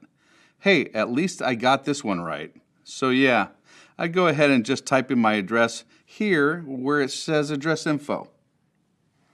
Prompt 5. Would you use a dog walking app? In general, a dog walking app is definitely something I'd use. The checkout process for this app could be a little more smoother though. But otherwise, I think it's a nice way to book something for my mom and her dog. I think once a more final version is out, I could definitely see myself using it. All right, that's it, I think. Bye. Hi there, I'm Andy. Let's see how this goes. Pick a date and time to schedule a dog walker. Note, the product is only an example, so you will not be able to change the date or time on the screen. Okay, I need to pick a date and time. This part seems pretty clear. I'm going to select schedule here and just click on it. Yeah, so to me, this seems like just a one-off appointment, but in my life, I would always want to book multiple dog walking sessions, like a recurring appointment for every week or every other week. I don't really think booking a one-off dog walk is that great, but let me just hit submit here. Prompt 1 follow-up. Did you find this task easy or difficult to complete? Is there anything you would change about the process of scheduling a dog walker? Yeah, like I was saying, I think there needs to be a way to do a recurring booking. Almost everyone I know with a dog doesn't schedule individual appointments like this. It would also take a long time to have to re-enter your information every time you want to book a dog walker. Prompt 2, select a dog walker. Okay, so it seems like there's a lot of options here for dog walkers, I guess. I'm not really sure what I'm looking for exactly. Does learn more mean to book that dog walker or just get more information about each person? It's not really clear how I select a dog walker from this list. Okay, let me try clicking learn more on one of these items of the list. Oh, that took me to a new page, so I think that worked. Prompt 3, confirm booking of dog walker and complete the checkout process. Got it. Okay, I'm going to click the book rectangle right here, I guess. Wait, I think that was the end of the process. Like, it just booked an appointment without asking me if I wanted to confirm or showing me what I was booking. That's honestly super annoying. If I was actually paying for this, I would be pretty angry if I didn't know what I was booking. Prompt 3, follow-up. Did you find this task easy or difficult to complete? Is there anything you would change? It was really disorienting that there wasn't a confirmation page for the dog walker that I was booking. It went straight from the profile page of a dog walker to a congrats page. What if I had made a wrong click or if I wanted to change something about my appointment? Also, I wish I could filter the dog walkers by experience level. It wasn't really clear what their differences were or how I would choose one dog walker over another. Prompt 4, from the home page, figure out where you would go to edit your address. Okay, so I guess I click this X to get out of the screen because it doesn't seem like there's anything else I could click. Yep, that worked. And I'm back on the first page I saw at the start of this thing. And then from here, it seems pretty obvious that I'd click this logo for a person, which is probably a profile of some kind. All right, and now I'm guessing I'd hit this edit profile rectangle button thing and just type here to change my address. Seems pretty easy. Prompt 5, would you use the dog walking app? So an app to help you find and book a dog walker is definitely useful. I'm still super annoyed that there was no confirmation page in this app though.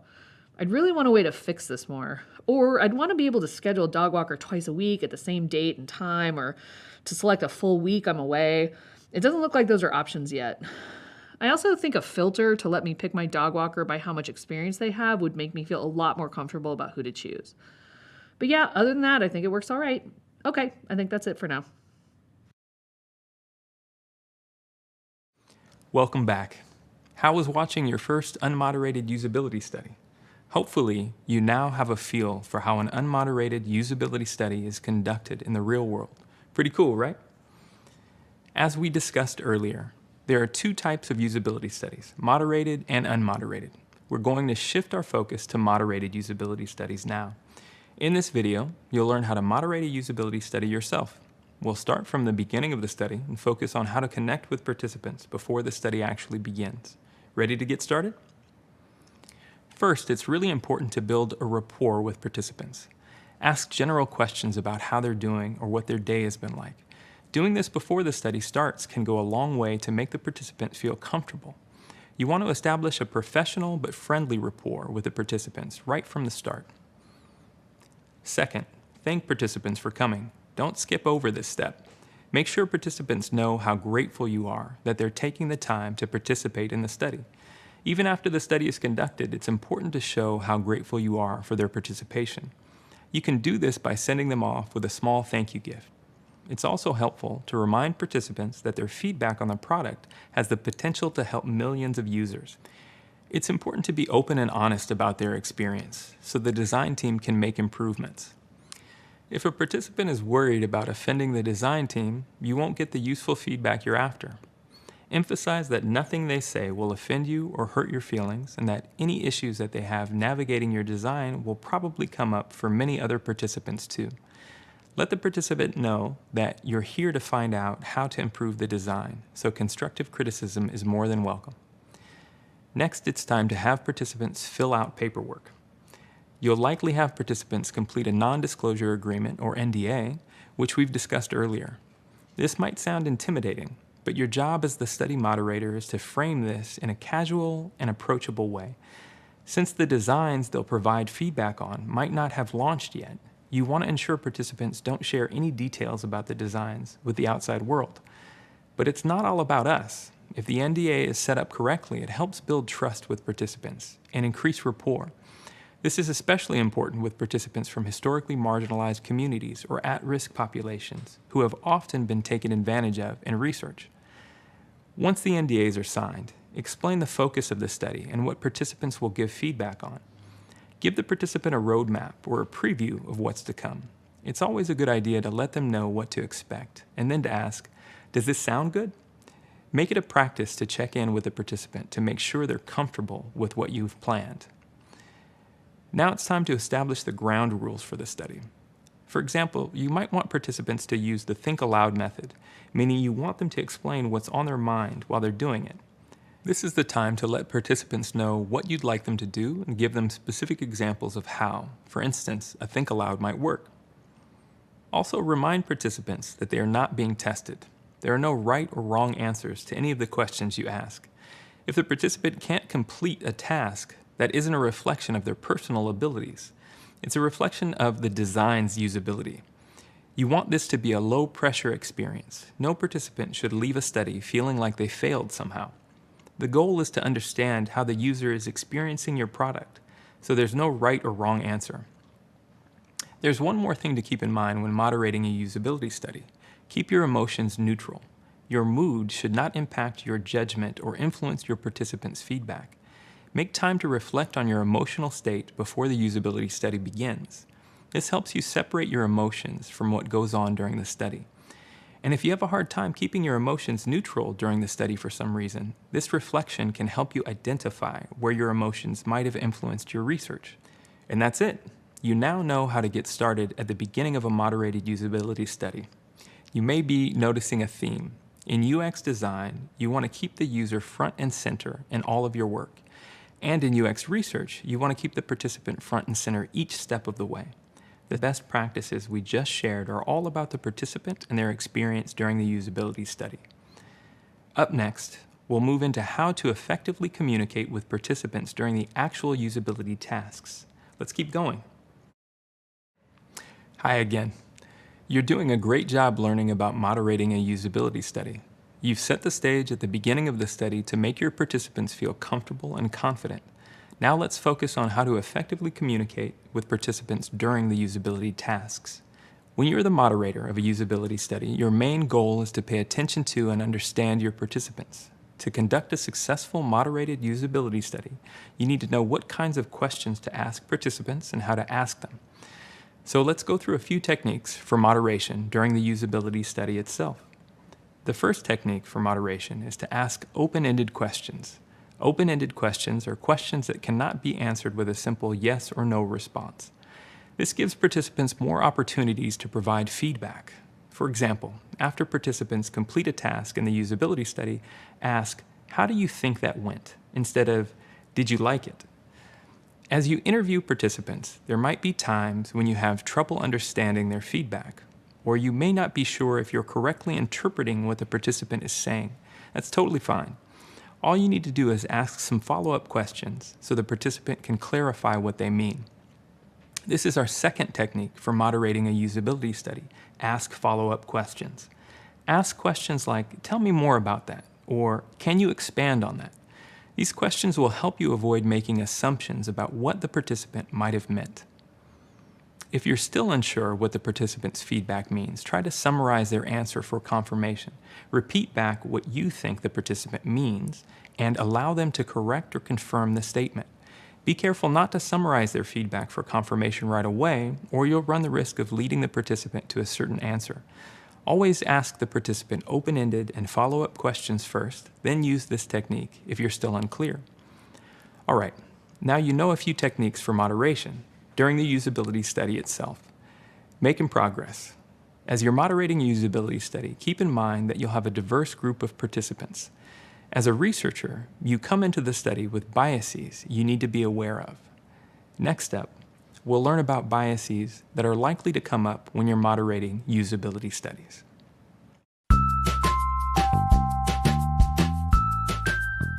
Hi, my name is Dina. I'm a senior user experience researcher at Google. User experience research is critical at every stage of the product development lifecycle. In the very early stages of product development, we need to uncover the right solution by understanding what the problems are. So user experience helps us to understand from people's perspective what the problems they are and how they're experiencing it, and how they imagine we could help through the design of technology to improve on the problems that they're facing. User experience can help us validate whether we came up with the right solution. And once we launch, user experience helps us to evaluate. Now that we've built a product or services and it's out in the real world, is it really meeting the need in the way that we expected or imagined? And if not, how can we improve? Finally, user experience is really good to constantly remain innovating as a company. I'm always on the side of the people who are using our products and our services. I want to ensure that the experience that we put out there works for them. I feel really great when we've hit the mark, but as a user experience researcher, I know that's not always the case. There are times where we miss the mark, and it is my job to bring those insights back to the team unfiltered so that we can make improvements. One of the core methods that I employ is interviewing and observations. That means I tend to be out visiting people where they are in their own context, such as the workplace, in their homes. I observe, I interview, I understand what daily life is for them. and try to translate that back to what that means for the products we build. The thing I love most about my job as a researcher is the fact that I can get to connect with people, understand the problems, be a part of creating solutions to these problems, and I get to do that all over the world. I've conducted research in 6 continents to date. As you can imagine, that means I'm in cultures and places and speaking to people of all different backgrounds and with all different kinds of pain points and problems. And I get a chance to be a part of creating something that is going to provide value, not just for some, but for everyone. Hi there. You might remember when we discussed biases in UX research in an earlier course. In this video, we'll focus on biases that might occur when you moderate usability studies. Remember, a bias is favoring or having prejudice based on limited information. It's important to call out that all humans are susceptible to bias. Yes, even you and me. The key is to identify and become aware of these biases so that you can guard against them. Identifying your own personal biases can be challenging. Because bias is usually unconscious, a lot of times we don't even realize we're experiencing it. But if you know what biases you have, you can take steps to minimize their effects. Let's go over some common biases you or your participants might have during usability studies. Let's start by discussing a couple of biases that you might have as a moderator during a usability study. The first bias is one we've already discussed, implicit bias or unconscious bias. Remember, implicit bias is the collection of attitudes and stereotypes we associate to people without our conscious knowledge. These attitudes and stereotypes are often negative, exclusionary, or disempowering. When recruiting participants for usability studies, any implicit biases you have against a particular user group might impact your expectations for how those participants will interact with the product. Another bias you might have as a moderator during a usability study is serial position effect, which we've discussed in a previous video. Serial position effect is a psychological bias that states that when given a list of items, people are more likely to remember the first few and the last few, while the items in the middle tend to blur. Be aware that when you're interviewing participants, the first and last things they reveal might stand out to you more than the feedback in the middle because of the serial position effect. Similarly, your participants might experience the serial position effect. If you give participants a list of instructions, they're more likely to remember the first and last items on the list. Next up, another bias often experienced by participants, friendliness bias. Friendliness bias describes the tendency of people to agree with those they like in order to maintain a non-confrontational conversation. Think about this in the real world. Has your friend ever asked you if you want to eat at their favorite restaurant? Even if you hate the food, you might agree to go to their favorite restaurant in order to avoid confrontation. While this might have benefits in the social world, in the world of usability studies it can present a bit of an obstacle. As a moderator, if you are too friendly and develop too strong a rapport with participants, there's a chance participants will want to agree with you in order to avoid confrontation. This can stop participants from giving honest feedback. Your goal is to improve the product's design, so remind participants that you actually need honest feedback in order to improve the product. The last bias moderators need to guard against is the social desirability bias, which describes the tendency for people to answer questions in a way that will be viewed favorably by others. You've probably seen this happen in your own life. Imagine you're with a group of friends who are talking about a movie they enjoyed. One of them asks you, "Did you like the movie?" And everyone turns to see your response. You're likely to say, "Yes, I loved it," to be viewed favorably by the group, even if you didn't actually love it. Similarly, in usability studies, the social desirability bias can cause participants to focus on the positive aspects of their experience with the product and minimize the negative aspects. One way to guard against this bias is to provide participants with a series of statements that came from other users. Ask participants which statement they most relate to and emphasize that there's no correct answer. Okay, you're becoming a pro when it comes to usability studies. You now know the bias to watch out for when you're conducting a usability study and interacting with participants. Coming up, we'll continue this conversation and share some strategies for reducing your own bias during usability studies. See you there. Welcome back. You now know a few common types of bias that can come into play during usability studies. Keep in mind that being aware of biases like these is actually the first step in reducing them. So we're already on our way. In this video, we'll explore strategies for reducing your own bias when conducting usability studies. The first thing you can do to overcome bias is to identify and admit your own biases. As part of our work, UX designers make a lot of assumptions, but we also test them out and revise them when we get new information. By acknowledging your own biases, you can be more objective and question your assumptions as you conduct a usability study. For example, imagine you're designing a website that sells handbags. Before we design the website, let's start with a little introspection or soul searching. Make sure you have a piece of paper and a pen ready. Pause the video if you need to grab supplies. Think about handbags and answer the following questions. We'll give you 10 seconds to write down ideas for each one. Who uses handbags?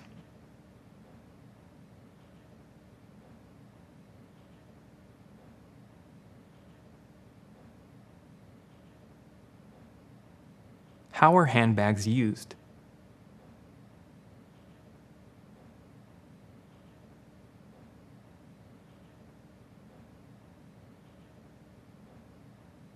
What other thoughts do you have when you think about the word handbags?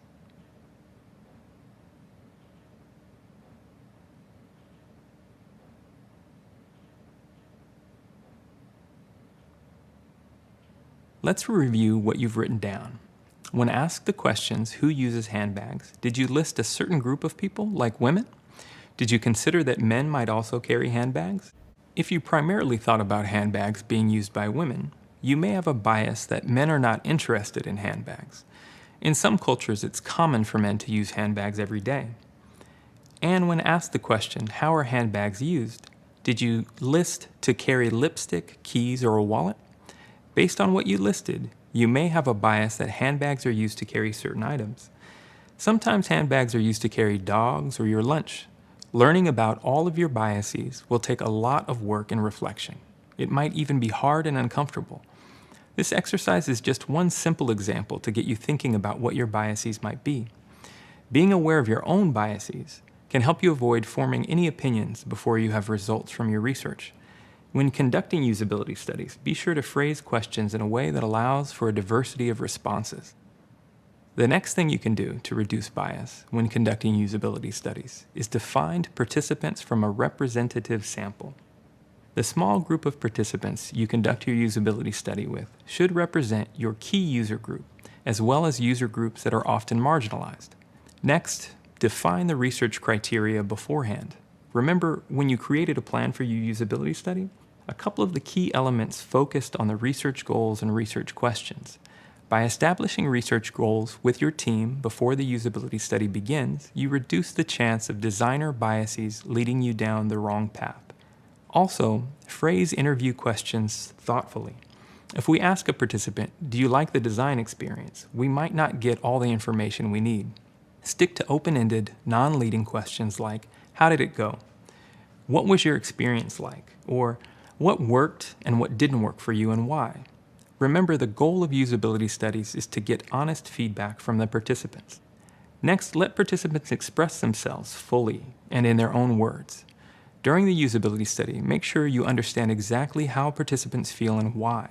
As we discussed earlier, if you need more clarity on what a participant says, ask a follow-up question. Finally, be mindful of your body language. Remember the friendliness bias? A lot of us are people pleasers. If you react favorably to something when you are the moderator by nodding or smiling, this might encourage participants to share feedback that will get them more nods or smiles. Body language like this can bias the feedback that participants provide. Identifying your own biases and how your actions can bias participants is a long process that takes a lot of practice. You've learned some of the most common biases in UX research and effective strategies for combating bias, so you're already off to a great start. Coming up, we'll learn how to take notes during a usability study. Now that you know how to conduct your study and avoid biases in the process, it's time to think about another important part of usability study, note-taking. In this video, we'll explore why you need to take notes during a usability study and who takes notes, and ways to take effective notes. You might be wondering why we take notes during a usability study, especially if the session is being recorded. Well, there are a lot of reasons. First, note-taking lets you capture any thoughts you have during the usability study. For example, you can indicate what you notice about each participant's body language or the way that they're talking. Are they smiling? Do they seem frustrated? These are all useful observations to put into your notes. Remember to keep what we just learned about biases in mind whenever you make assumptions on how a participant is feeling based on body language or tone of voice. One way to avoid this bias in a moderated study is to ask the participant how they felt at the point in the study where they appeared to show an emotion. Think back to the mock usability study from earlier. When conducting a usability study live or watching the recordings, you can take notes on the tone of the participant's voice or even their word choice when describing the tasks.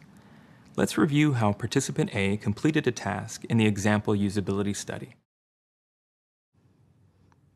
Prompt 3.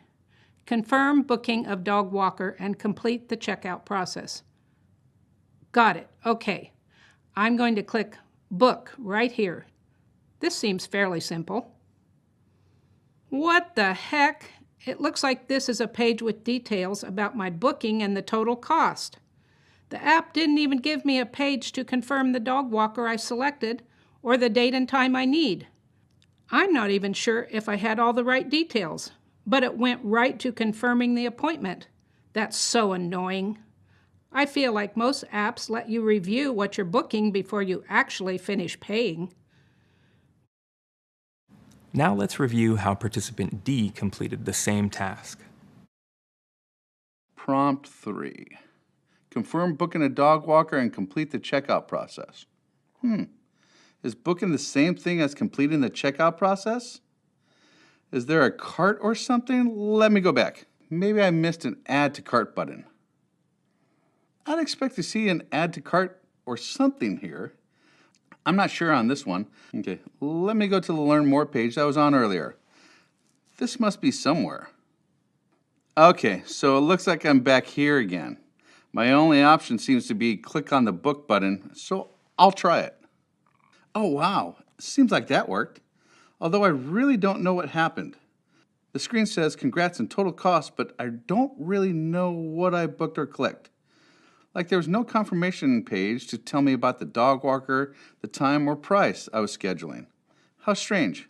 I don't think I ever had this happen before. What do you notice about the word choice these participants used? Did you catch that their words made it sound like the task was not easy? If you can hear their voices, you may have noticed that their tones were very different from one another. Participant A sounded frustrated, but participant D spoke in a positive tone. Even when they found the task difficult, they still remained upbeat. This is why note-taking is so important during usability studies. It helps you capture thoughts that the participants may or may not verbalize. Second, you might take notes to summarize a participant's experience during the study. Let's review how participant C felt about the whole experience. Prompt 5. Would you use the dog walking app? Yeah, I definitely use this for sure. It really seems super simple to use. I just love to see a little more customization and of course some more actual details of the content. After that, I think it's pretty much ready to go. Thanks for letting me try it out today. For example, you may write, Participant C felt the app was simple to use and would love to see more customization. Third, your notes can highlight really compelling quotes to include in your research report. Let's review how participant D completed a task in the example usability study. Prompt 3, follow-up. Did you find these tasks easy or difficult to complete? Is there anything you would change? Considering I had to go back and forth between screens of the app, that was not simple. Usually with any sort of checkout process, there's an add to cart function. I was just clicking on different buttons to try to figure it out. For example, you may write something like this. Considering I had to go back and forth, yeah, that was not simple. Usually with any sort of checkout process, there's an add to cart function. Now that you know why notes are important, let's discuss who takes them. As an entry-level UX designer, you won't run a usability study on your own or be expected to take all the notes. If you have a UX researcher on your team, they will likely run the study and take the notes. Even if there is a dedicated researcher for the study, it's helpful for other team members involved in the project to attend and take notes. Why? Because each team member is most likely to notice issues that impact their work. For example, a UX writer might notice that a participant pressed the wrong button on the app because the wording was confusing. On the other hand, a UX designer might notice how long it took a user to find a button. At Google, we take thorough notes. In fact, whether the study is conducted remotely or in person, many team members will observe the study. Once the study is over, everyone consolidates their notes and experiences. Then all these notes are distilled into key insights, which inform the designs in the next stage of the design process. Now that you've learned why you take notes, you'll learn how to take notes. There's no right way to do it, and everyone has a favorite note-taking method. Our usability study notes were messy on one sheet of paper. You might also put each observation on a sticky note so your notes are easier to organize later. If you want to be even more organized, you can use a method called spreadsheet note-taking, which we'll cover in the next video. See you there. Hey there. Let's continue our conversation about taking notes during usability studies. The notes you take will help you understand the user's point of view and first-hand experience. A simple and easy method to keep your notes organized is called spreadsheet note-taking. You can use this spreadsheet to take notes about the entire usability study in one place. So what is spreadsheet note-taking, and how can it keep your notes organized during a usability study? Let's investigate. Start by setting up the structure of your spreadsheet. Each participant from the usability study is listed in their own column across the top of the spreadsheet, starting in column B. Each row of the spreadsheet contains a behavior or observation in column A. Before the study begins, the team can fill out this observation column with a list of anticipated participant behaviors. For example, selects a date and time to schedule a dog walker, which is based on the first question we're asking participants. On the other hand, the team can start the study with an empty observation column and add to the list in real time when behaviors are observed.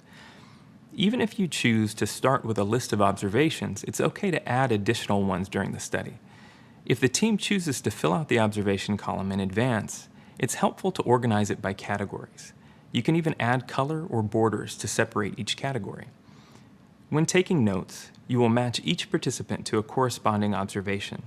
You'll enter a 1 in the cell if the observation is true for that participant. You'll leave the cell blank if it is false. Okay, now let's try to take some notes together. We'll re-watch part of participant B's recording and take notes as we go. First, let's make sure our note-taking spreadsheet is set up correctly. Looks like we have 5 participants across the top in the first row. Great. Now let's check the observations column. Our research team decided to fill it out before the study begins. It looks like they even organized the observations into 3 categories. Observations about how easy or difficult it was for the participants to complete the assigned task, observations about participants' opinions on the product's usefulness, and observations about the participants' tone of voice or attitude while completing the tasks in the study. They also left some extra rows where we can add additional observations. Now we're ready to take some notes. Let's start participant B's recording. Prompt 1. Pick a date and time to schedule a dog walker.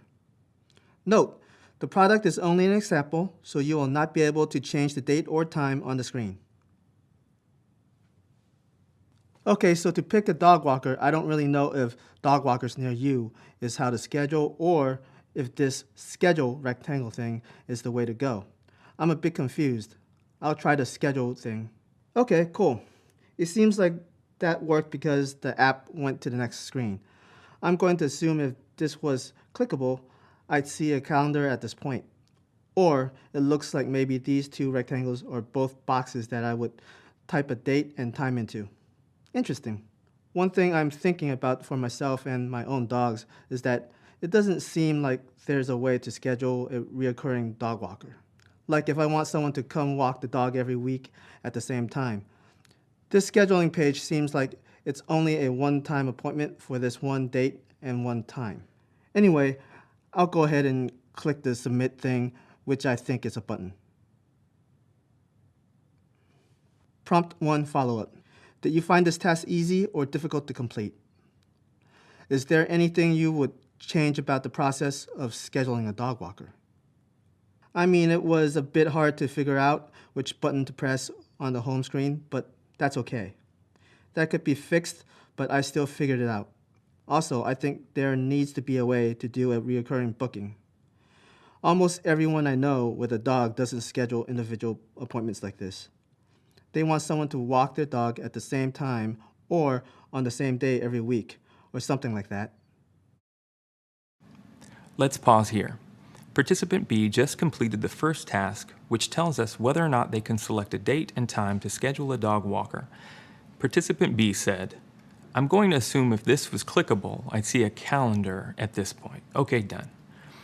Based on this, I'm going to put a 1 in cell C2 to show that participant B was able to select a date and time to schedule a dog walker.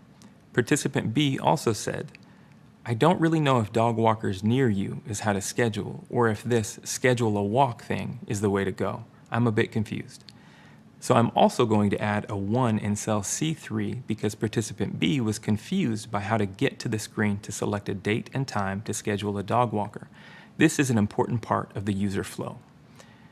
Let's start the recording again and make more notes about our observations. Prompt 2. Select a dog walker. Okay, so it looks like there's a lot of options here. And I can scroll through even more dog walkers. Any of these work for me. So I'm going to click one of these rectangles that say Learn More. Looks like I'm in the right place. Cool. This seems like more details about a dog walker named Jane Doe. Prompt 3. Confirm booking of dog walker and complete the checkout process. Got it, okay. I'm going to click Book right here. This one seems obvious since it's big at the top of the screen. Oh, that was super easy. Looks like I'm all set. I have this congratulations page, which I guess means my booking of a dog walker is all good. Prompt 3 follow-up. Did you find this task easy or difficult to complete? Is there anything you would change? Wouldn't really change anything. That was pretty easy. I got it done quickly. Okay, what did you observe? Was participant B able to choose a dog walker from the list? You might have noticed when participant B said, "Any of these work for me, so I'm just going to click one of these rectangles that said Learn More." I'd say they were able to select a dog walker, so I'm going to put a 1 in cell C4. Next, was participant B able to complete the checkout process? Participant B said, "Oh, that was super easy. Looks like I'm all set on that one." So I'll put a 1 in cell C6. Let's revisit the recording and keep building our notes. Prompt 4. From the home page, figure out where you would go to edit your address. Got it. Well, let me see if I can go back here. I think I need to press this X to get out of this screen. Ah, yes, I'm back on the home screen of the app. Cool. So if I'm looking for a place to edit my address, it's probably here under the logo for a person. Usually, in other apps, there's a profile page with all of your personal details like address, so I wonder if this app will be the same. Great, yes, found it. It says address right here. Okay, was participant B able to find the user profile to edit their address? Participant B said, "Cool, so it's probably here under the logo for a person. Great, found it." Participant B was able to easily find the user profile screen, so I'll put a 1 in cell C8. Back to the video one more time, where we're going to look for some clues about participant B's tone of voice. Roll the tapes. Prompt 5. Will you use the dog walking app? I don't know if that's useful, especially since you can't book a recurring time. Like, I don't really know if I would just book a dog walker one date at a time. Seems like a lot of effort. To be honest, I don't think I'd really use it the way it's currently set up, but thanks for letting me try it out. What did you notice about how participant B answered this question? One thing they said was, "I don't know if it's that useful, especially since you can't book a recurring time." So I'll add a 1 in cell C11. there's one important part of the spreadsheet that we need to fill in. What did you notice about participant B's tone of voice and attitude? Which cell do we want to add a 1 to in this section? I observed that participant B sounded indifferent, so I'm going to put a 1 in cell C13. Hopefully you're getting a feel for how to take notes in a spreadsheet. You're off to a great start. After the study's completed and you've added all of your notes to the spreadsheet, it will be easy to identify the most common participant behaviors and the tasks participants found easy or difficult. And there you have it.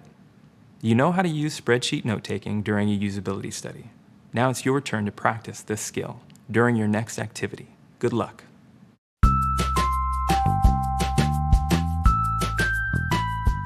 Hi, I'm Chikizi. I'm a UX lead for AR experiences at Google. We design AR experiences for Google Search, for shopping, and other third-party brands.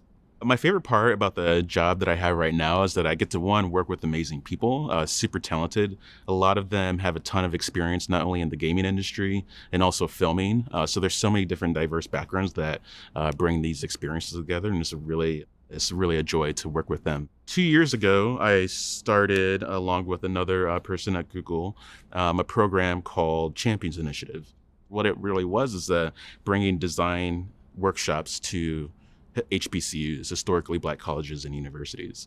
It was really going after the problem that the entire tech industry has of the lack of diversity. So we're really focused and motivated by bringing design education to people that look like me. It's really important to have diverse voices and design. When we think about what the purpose of design is, it's really to solve problems and to drive a business forward. A business can't thrive and succeed if it's only going after one demographic or if it doesn't understand the problems of everybody that could be using their product. When we think about what businesses and what teams have been successful, it's the ability to separate themselves and to think about different problems that they might not have experienced in their own life or things that are new to them. There's just so many different applications that diversity brings to the team. And that's just in terms of the product that you're making. And when we're talking about the team, I've been on so many different teams, not only at Google, but also outside of Google, and the teams that are most diverse are generally the most fun. Let's check in on the progress you're making. So far, we've gone through the first 2 steps in a UX research study: plan the study and conduct the research. To conduct the research, we started with the basics. We covered what a usability study is and the differences between a moderated and unmoderated usability study. Next, you learned how to moderate a usability study. You even watched an example of an unmoderated usability study with 5 participants. You also gained an understanding of the biases that might come into play during a usability study and how to reduce that bias. Finally, you discovered how to take notes while observing participants in a usability study. Now it's time to move to step 3 of a UX research study: analyze and synthesize the results. See you there. Welcome back. We're making our way through the 4 steps in a UX research study. So far, we've covered the first 2 steps: plan the study and conduct the research. As part of conducting the research, you watched an example of an unmoderated usability study, and you learned how to take notes while observing participants. After the usability study, we have a ton of feedback from participants. What are we going to do with it? Well, it's time to move to step 3 of a UX research study: analyze and synthesize the results. That's what this set of videos is all about. We'll learn how to synthesize the feedback and data you gathered during your usability study. When you synthesize something, you combine ideas to draw conclusions. What does that mean for us? Well, when UX designers synthesize research, we group data into themes. We want to find insights that evolve our understanding of users and their needs. That last part is really key. A synthesis evolves our understanding.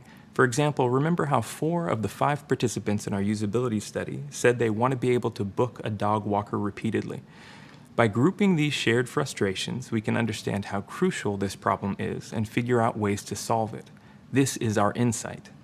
After we discover insights, we're ready to iterate on our design. Iterate means we revise the original design to create a new and improved version. UX design is all about coming up with an idea, getting feedback from participants or users, and iterating to make the idea better. We are constantly improving our work. So let's jump right into this exciting next step, analyzing and synthesizing the research results. To get started, we'll discuss a real-world example of how insights were used to improve a design here at Google. Although conducting research in a conference room is a valuable way to test designs with potential users, sometimes teams at Google need a more hands-on method for interviewing users and conducting usability tests.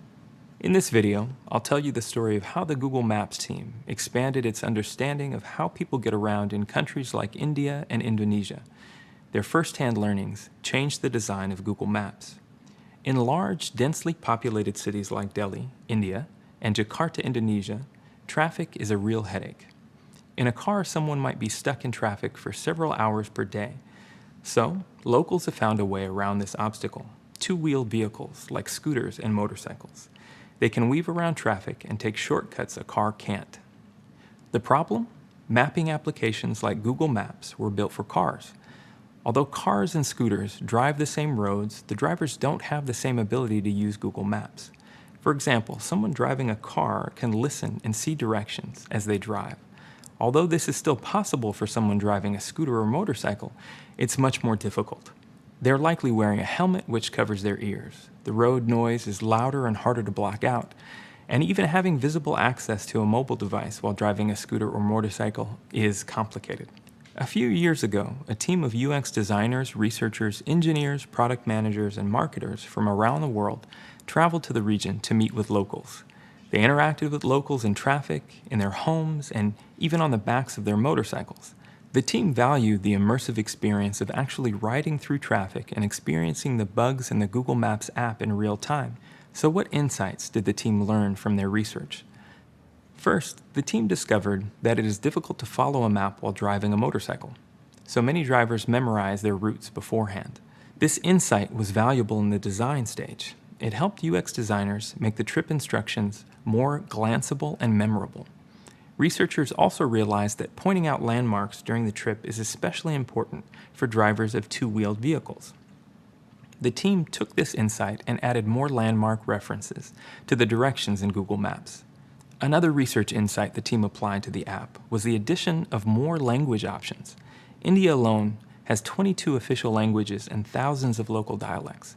Indonesians speak hundreds of languages as well. Giving drivers more language options means they're more likely to understand the map's directions.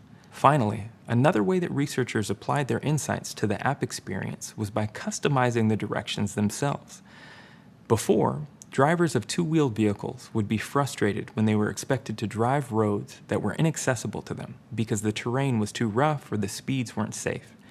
In addition, driving a two-wheeled vehicle lets you take shortcuts through narrow alleys and roads that a car can't travel through.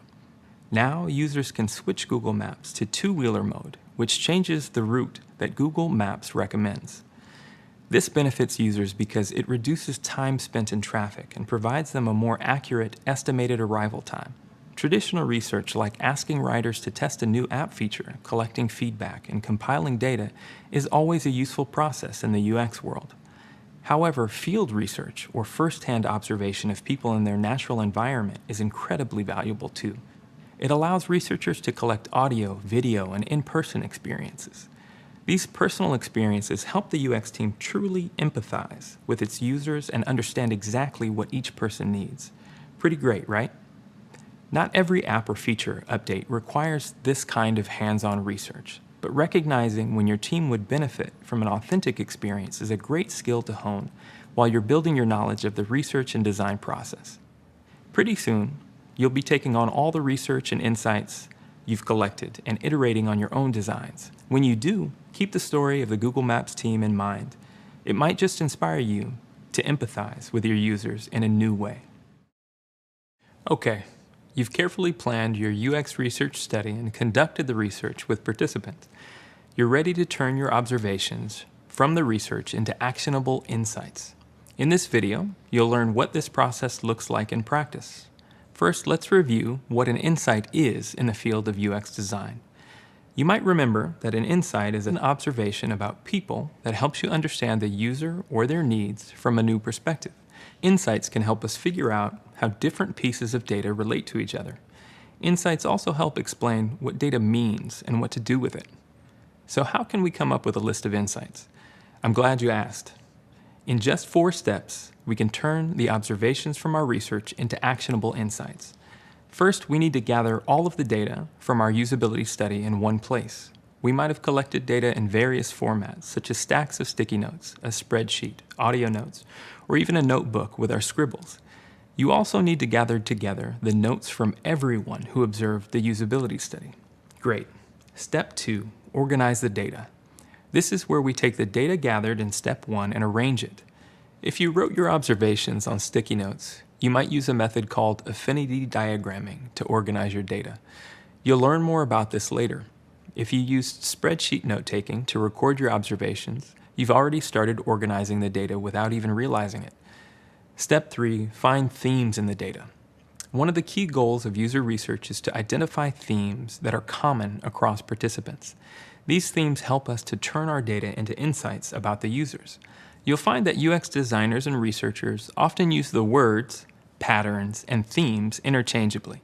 Technically, they're a little different, but for the sake of simplicity, we're just going to use the word theme.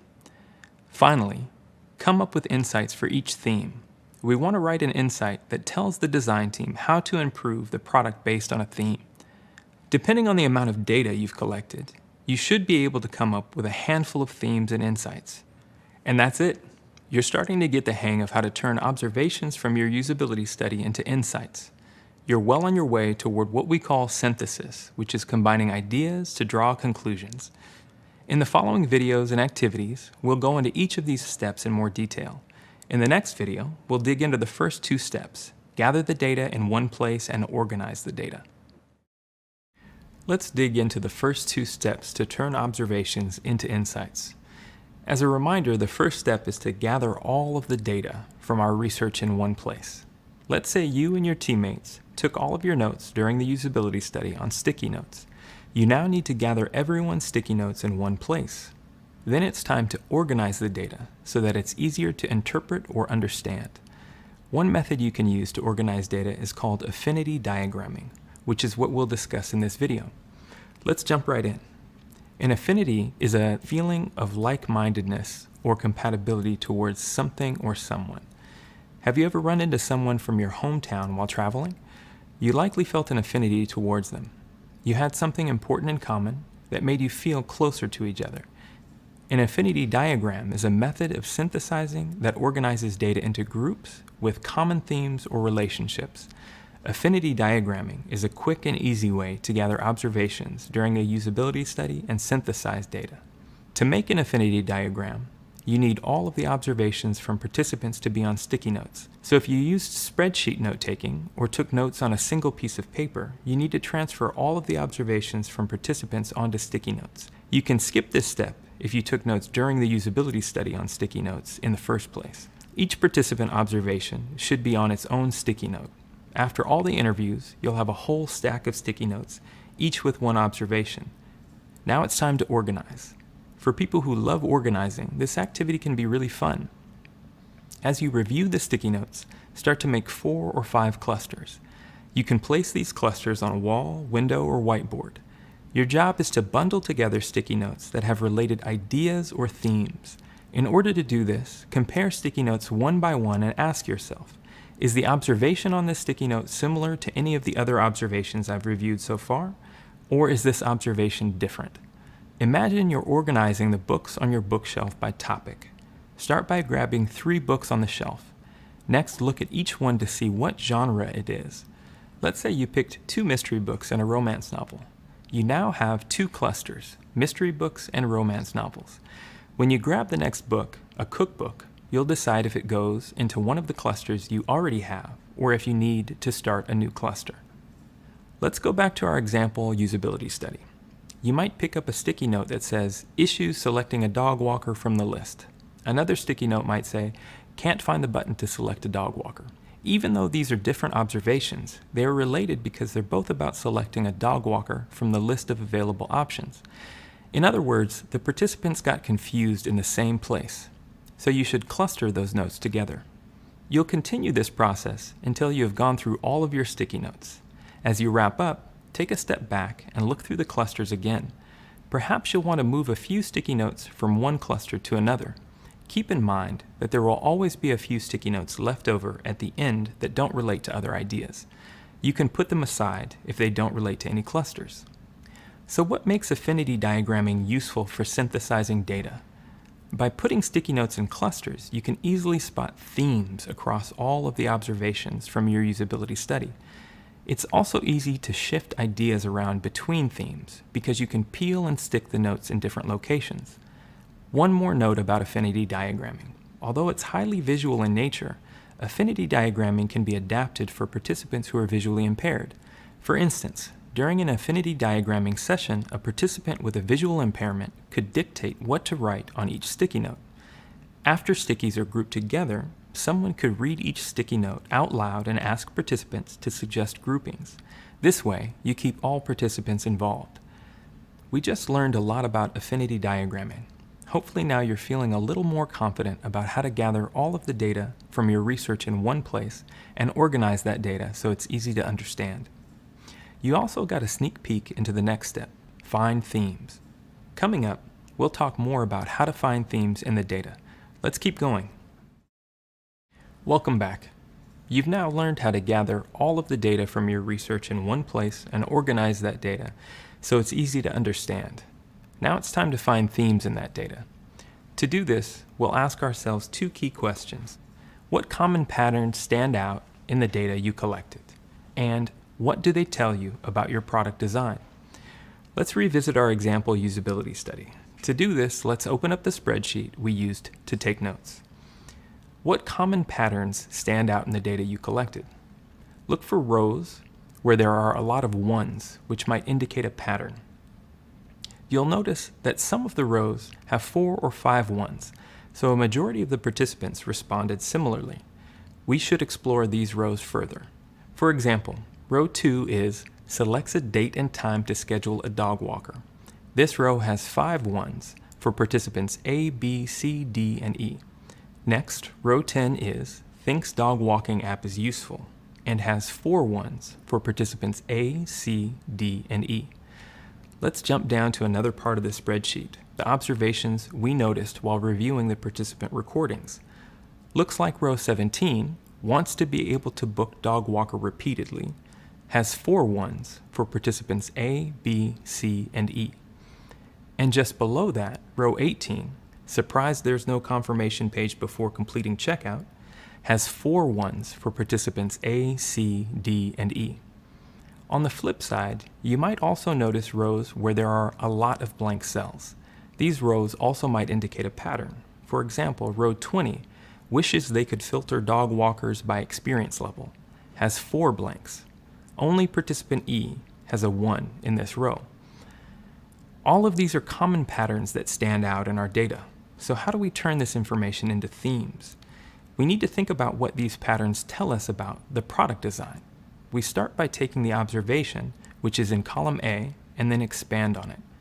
For example, the observation for row 10 is, thinks dog walking app is useful. So our theme might be, most participants saw a use for the dog walking app. Let's try another one. The observation in row 17 is, wants to be able to book dog walker repeatedly. So our theme might be, most participants want to book a dog walker on a regular basis. How about one more? The observation in row 18, surprised there's no confirmation page before completing checkout. So our theme for this one would be, almost all participants were surprised there was no confirmation page before the checkout was completed. Thanks to our data being so organized in a spreadsheet, we can quickly identify themes by looking for ones and blanks. This is one of the great benefits of spreadsheet note-taking. Finding themes is a little trickier when using sticky notes and affinity diagramming. Your data is less organized, so you have to read and sort each observation individually to create the clusters that will become your themes. Alright, so now you know how to find themes in data. Next, you'll learn how to come up with insights. You've now learned how to gather all of the data from your research in one place, organize that data so it's easy to understand, and find themes in the data. There's only one step left: come up with insights. As you come up with your own insights, you might be wondering, what makes an insight strong? In this video, we'll check out 5 qualities of strong insights. First, strong insights are grounded in real data. Insights need to be based solely on what you observed during the research study, not what you felt at the time. And each insight should be supported by multiple pieces of data. Insights are strongest when they apply to multiple study participants, instead of just one. It's okay to have outliers, of course. Not everyone will agree, but the more of your participants that feel the same way, the stronger your insight is. In our example usability study, 4 of the 5 participants want to be able to book a dog walker repeatedly. So we would write an insight based on the theme, most participants want to book a dog walker on a regular basis.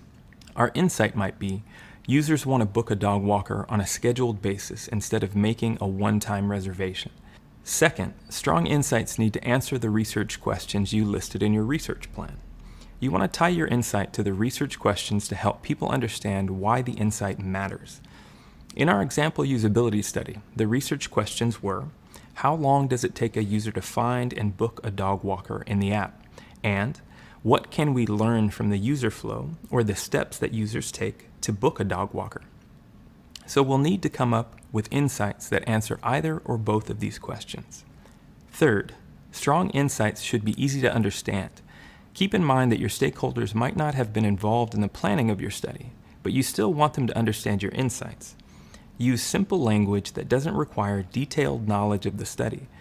If you randomly shared your insight with a friend, they should understand what you mean. For example, an insight for our usability might be, when users have to select a date, they prefer to see a calendar. This insight tells the team that users find it easier to pick a date in a calendar format instead of a list. The language used in this insight is easy to understand, even if you didn't know the details of the study. Fourth, strong insights increase empathy for the user experience. Empathy increases the team's engagement because they put themselves in the user's shoes. That extra level of commitment can fuel their enthusiasm to improve the product. We can all imagine a time when we didn't know that we were going to be charged for a purchase. So another insight we might come up with is, users are surprised when there is not a confirmation page before being charged. You may have used another website or app where you selected an option thinking you'd have an opportunity to modify or cancel it, but instead the purchase was complete. This experience may have left you frustrated. This shared feeling allows you to empathize with the participants. Finally, strong insights inspire direct action. For example, an insight that states the dog walker app is useful does not suggest an action, but an insight that states users want to book a dog walker on a scheduled basis instead of making a one-time reservation tells the team that this part of the user experience needs to be adjusted. Remember, UX research is all about identifying problems, finding solutions, and testing those solutions. The most valuable insights include suggestions for putting a solution into action. Great, now you know all about research insights and how to come up with strong ones. Keep the tips we discussed in mind when you create insights, no matter what point in the design process you might be in. And that's it. You now know how to turn observations from your usability study into insights. Great job.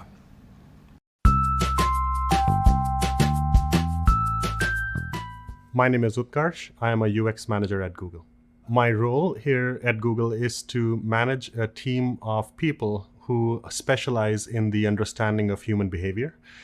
We invest a lot of time and energy in understanding people's needs and behaviors and motivations. And we use a lot of that information to inform how we build products. A designer can take a lot of key insights from usability studies and use them to inform the product and improve the product for the users we are designing for. When a designer and researcher are partnering together and a designer is sitting there watching the usability study live, they can actually look at the user behavior firsthand and identify opportunities where this person is not able to find this particular button, which they have to now click to move forward. And that is the only way to move forward. And because a researcher is probing into why that the issue is, a designer can then take that insight and start building around the problem, a new solution which can help fix the problem. As UXers, one of the key things I tell people who are entering the field is fall in love with the problem and don't fall in love with the solution itself. So when you fall in love with the problem, then you can start identifying new and different and novel ways on solving that problem, which you might not necessarily think of if you hone in on the solution which that particular participant gave you.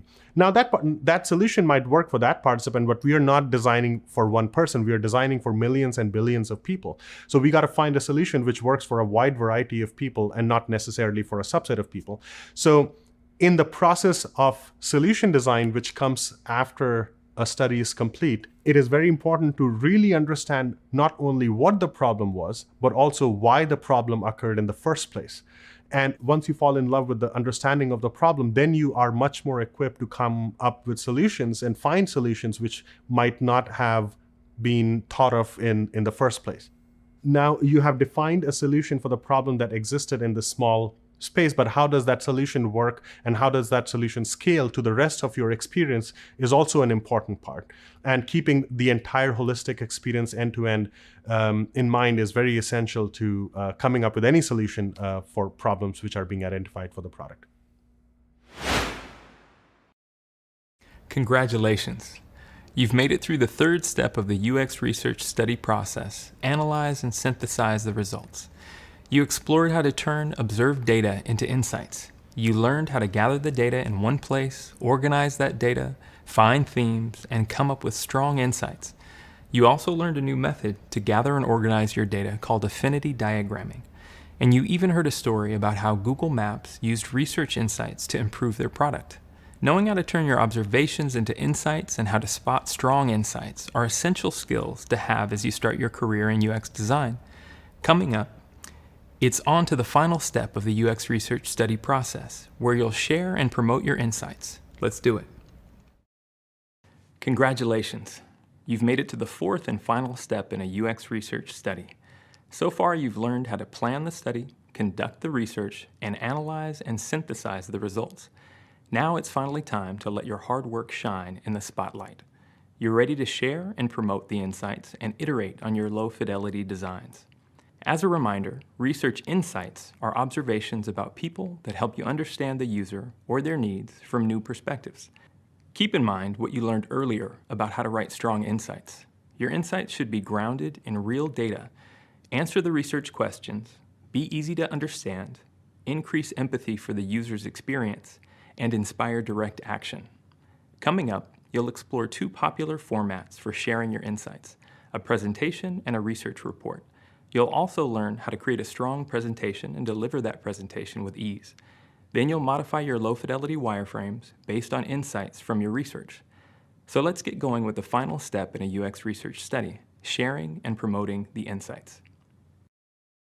We're in the final step in a UX research study, where you get to share and promote the insights from your research.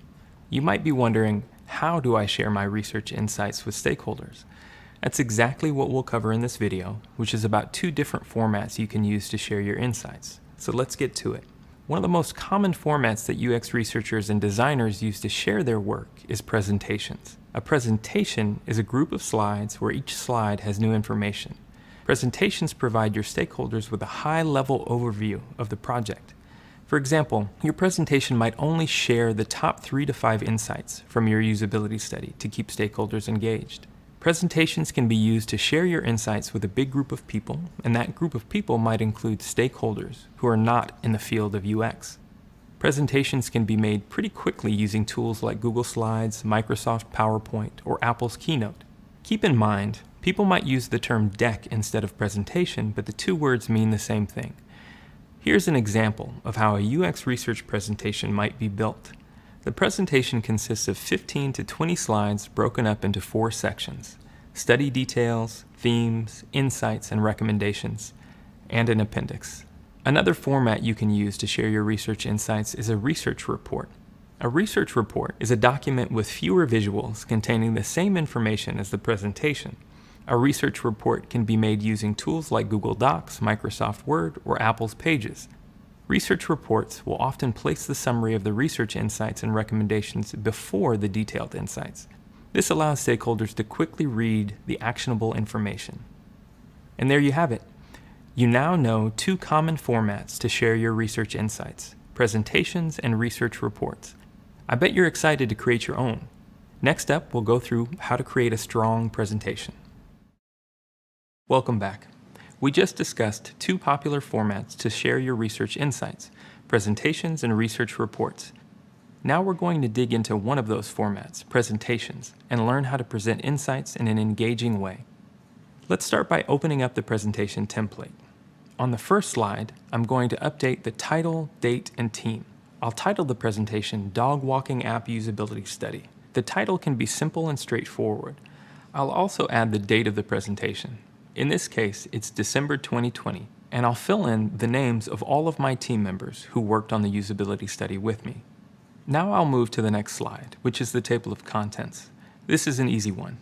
This slide already has the right names for sections of the presentation, so there's no need for me to make any updates. Up next, we've made it to the study details section. Notice that each section in the presentation has a title slide like this that has a different color background, limited text, and large font. I'm going to open up my research plan so I can refer back to it as I fill out the details in this section. All right, now that I've got my research plan pulled up, let's take a look at the first slide in this section, the project background. The project background explains what led you to conduct this research, including why the insights were needed and what impact they will have on decisions being made. For our project background, I'll write, we're creating a new app to help people find and schedule dog walkers. We need to find out if the main user experience, finding and scheduling a dog walker, is easy for users to complete. Next up, study details. I'm going to refer to my research plan again to complete this slide quickly. I'll start by updating the first column with our two research questions. How long does it take a user to find and book a dog walker in the app? And what can we learn from the user flow or the steps that users take to book a dog walker? We only have two research questions, so I'm going to delete the optional headers. Next, I'll update the second column with the number of participants and a short overview of their characteristics. I'll put 5 participants and list their characteristics as 2 males, 2 females, and 1 non-binary individual between the ages of 20 to 60. Now I'll find the third column with the methodology. I'll list each participant's session as 10 minutes in length. For location, I'll write United States. Remote, because each participant went through the usability study in their own home. The format is an unmoderated usability study. Finally, I'll provide a high-level overview of the procedure. I'll type, users were asked to perform tasks in a low-fidelity prototype. Okay, onto the prototype or design mock. On this slide, we need to add a screenshot of the product or feature that we asked participants to provide feedback about. So I'm going to add a screenshot of our dog walking app prototype. All right, we've made it to the themes section. This is where we share some of the themes from the synthesis of our data. Each theme has its own slide. The theme is listed at the top as the header, and evidence to support the theme is provided in bullets below. I'm going to put our first theme as the header, which is, most participants want to book a dog walker on a regular basis. Next, I'll add some data as supporting evidence. For the first bullet, I'll type, 4 of the 5 participants want to be able to book a dog walker repeatedly. For the second bullet, I'll add, not all participants who wanted to book a dog walker on a regular basis expressed the same level of frustration. For this particular theme, I don't have a third point to add as evidence, so I'll delete one bullet. I can also remove the placeholder text in the first line. Then I'll add a quote from a participant that supports the theme. A quote helps bring the theme to life in the words of someone who's experiencing the product firsthand. I had taken notes about an important quote from participant A who said, I also would have liked a way to book a dog walker every Saturday morning. It seems like you can only book one appointment at a time for this. That's kind of annoying too. This quote shows that participant A would book a dog walker regularly if given the opportunity. Finally, I'll add a screenshot of the low-fidelity prototype that highlights the issues participants had with this task. In the real world, you would add more than one theme. This slide shows how we could add theme number 2. For our example, I'll skip this, but hopefully you have a good feeling for how to fill this in. Okay, we've made it to the third section, which is a summary of our insights and recommendations. Let's fill out the first slide in this section, Research Insights. It's helpful to prioritize your research insights from the most urgent to the least urgent. You'll likely do this prioritization with project stakeholders like a fellow designer, the product manager, or an engineering lead. There are a few insights that should be considered a priority 0 or P0, which means they must be fixed for your product to work. For example, were there any parts of the design that prevented the user from completing the main user flow? Imagine if users weren't able to book a dog walker in our dog walking app. That's definitely something we'd want to fix and would be considered a P0 issue. Or were there parts of your design where users felt tricked? This might indicate a deceptive pattern. Think about the participants in our dog walking app usability study who were frustrated or surprised that there wasn't a confirmation page before they were charged. Not including a confirmation page might seem like a sneaky way to take money from users, which is not our intent and is something we want to avoid. Finally, were there any parts of your design that were inequitable or inaccessible? Users of all abilities, identities, and experiences need to be able to successfully move through your product's design. These are P0s to address too. After you identify your P0 insights, you'll likely have a lot of insights left to take action on. These insights can be categorized into buckets based on their priority. In addition to priority 0, you might have buckets called priority 1 and priority 2. Let's think about an example of an insight that might be categorized as priority 1. During the usability study on the dog walking app, many participants said they wanted to be able to make a recurring appointment with a dog walker. Since participants shared this pain point, you could consider it as priority 1 or P1. One reason you might not consider it as a priority 0 is that even without the recurring appointment feature, the user can still complete the main flow in the app. You could reason that the extra ability to make a recurring appointment with a dog walker would improve the user experience, and therefore could be considered a P1 to include in a future prototype to be tested. If your team ends up with lots of priority 1 insights, you may choose to further categorize these insights by adding another bucket called priority 2. For example, you and your team might review a list of 10 insights that you initially categorized as priority 1 and identify which of those insights to address this month, which would stay as priority 1 versus next month, which would become priority 2. This additional ranking enables smaller teams to divide up the work and focus on the most important design changes first. I'll show you how to add in one insight as an example. Inside the circle, I'll type, unable to make recurring booking. For the brief description, I'll add, in general, users want to book a dog walker on a scheduled basis instead of making a one-time reservation. When you create your presentation, you should fill out all of the circles here with each of your insights. You will often have 3 to 5 strong insights, so we have spaces for 4 insights in this template. Next, we need to provide some recommendations to our stakeholders. Recommendations are actions we think the stakeholders should take based on our study. For now, I'll just write one recommendation, but normally you would have at least 3. Based on the insight we shared in the last slide, my recommendation would be, make it possible to book a dog walker on a recurring basis. And that's a wrap. It's always nice to end with a thank you slide. It's also common to include an appendix after the end of the presentation. This is where you can add slides with extra data on topics your audience might have more detailed questions on. For example, a detailed list of participants and their characteristics. However, you would not show these slides or talk about them as part of your presentation. Wow, just like that, you have a presentation that showcases all of the hard work you put into a research study. It feels pretty good to see your insights come to life in a concrete way, doesn't it? One more thing. Remember that you can share this same information in a document format instead of a presentation. If you want to create a research report, the template document has the same sections and headers that we just walked through. So you can fill in the same information in the same way, just in a different format. Next up, we'll talk about how to deliver a presentation and let your insights shine. Hi there. Your research insights are now ready to share in a beautiful presentation format. The only thing left to do is deliver the presentation. Have you ever come across a video or speech that you just couldn't pull yourself away from? A good presentation can feel magnetic, and you're hooked. You may feel like some people have this natural, almost magical ability to give engaging presentations. But believe it or not, presenting is not something that people are just suddenly good at.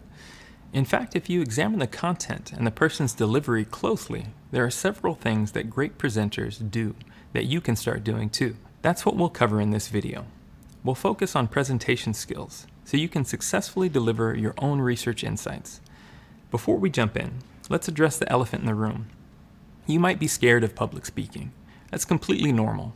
The best thing about presenting is that you can learn and practice. Even if you don't have any experience in public speaking, if you put in the time to practice, I know that you will succeed. Okay, so how can you become one of those magnetic, engaging, captivating presenters? First, be concise. Don't ramble into long stories or share unimportant details. Stick to the main points that you need the audience to remember.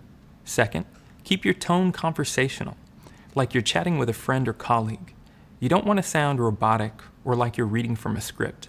Third, great presenters use stories to keep the audience engaged. Use relatable and specific examples to illustrate points. Think back to the story we shared about Google Maps improving the product for motorcycle and scooter drivers. Chances are that story stuck in your mind after you walked away from the video because it was engaging. Fourth, the best presenters master the art of the pause. When we're feeling nervous, we tend to want to fill pauses in conversation.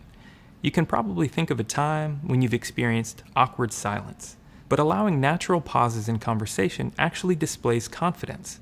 Give it a try next time you're having a conversation with a friend. Try leaving a little more of a pause. Notice how the pause sounds and feels before you respond. Finally, compelling presenters make eye contact.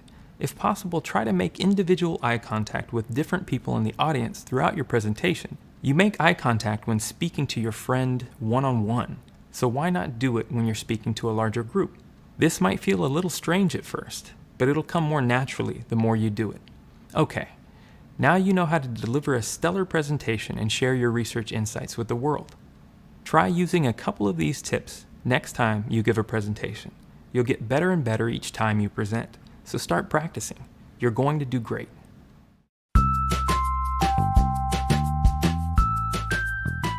Hey, I'm Heather, and I'm a UX research manager at Google. We really want to make sure that whatever research we have that we're doing actually can answer some questions that the engineers, the designers, the product managers have. For example, they want to know, is this product something that users are going to benefit from? Those are some of the questions we like to ask. When we do research, we can identify whether a product is something that people are going to use or going to want to use, are going to find useful, and also like to use, or whether maybe it's something that they won't end up using at all. When we acquire insights, we get a lot of good information and identify what are the important takeaways. When we identify what the goals are and what we want to learn, and then hopefully we've learned that through doing the research, we could just put a report together and, put it in a nice document, make it easy to read, have all the highlights at the top. We find that, ultimately people can read a document, but it does not come to life. And when we can actually tell the story of the research and what we were looking for and what we found, and even little vignettes of some of the things that we found by talking to people and learning about their lives and their experiences, we can bring that to life. And then we can share that with the product managers, the engineers, and designers, and it will have a lot more impact. Those insights become alive. So therefore, a presentation is so important. In giving a presentation, there are a lot of things to think about. What do you want people to walk away with? What information do you want them to know? For example, what are the 3 takeaways that you want them to understand about the product or whatever you're researching? I would ensure that those items are listed at the front, they're spoken about in the front, and they're also repeated at the end. Also, I would sprinkle in as much as possible stories, because if you hear any of the pros out there that talk about presentations, they always say tell stories. even if it's from your own life or from the research studies that you've done and the stories that you are coming up with based on what you saw, what you observed. Tell those stories. That will bring the information, the data to life. I think the third thing, maybe not as a hard science, but more of a soft science, I always recommend, bring your own personality. Don't try to be anything different or be stiff or, act a certain way. Just be yourself, because people resonate and relate best to when you're just being who you are. And when the more comfortable you are, the more that people are going to hear you and connect with you. Hi again.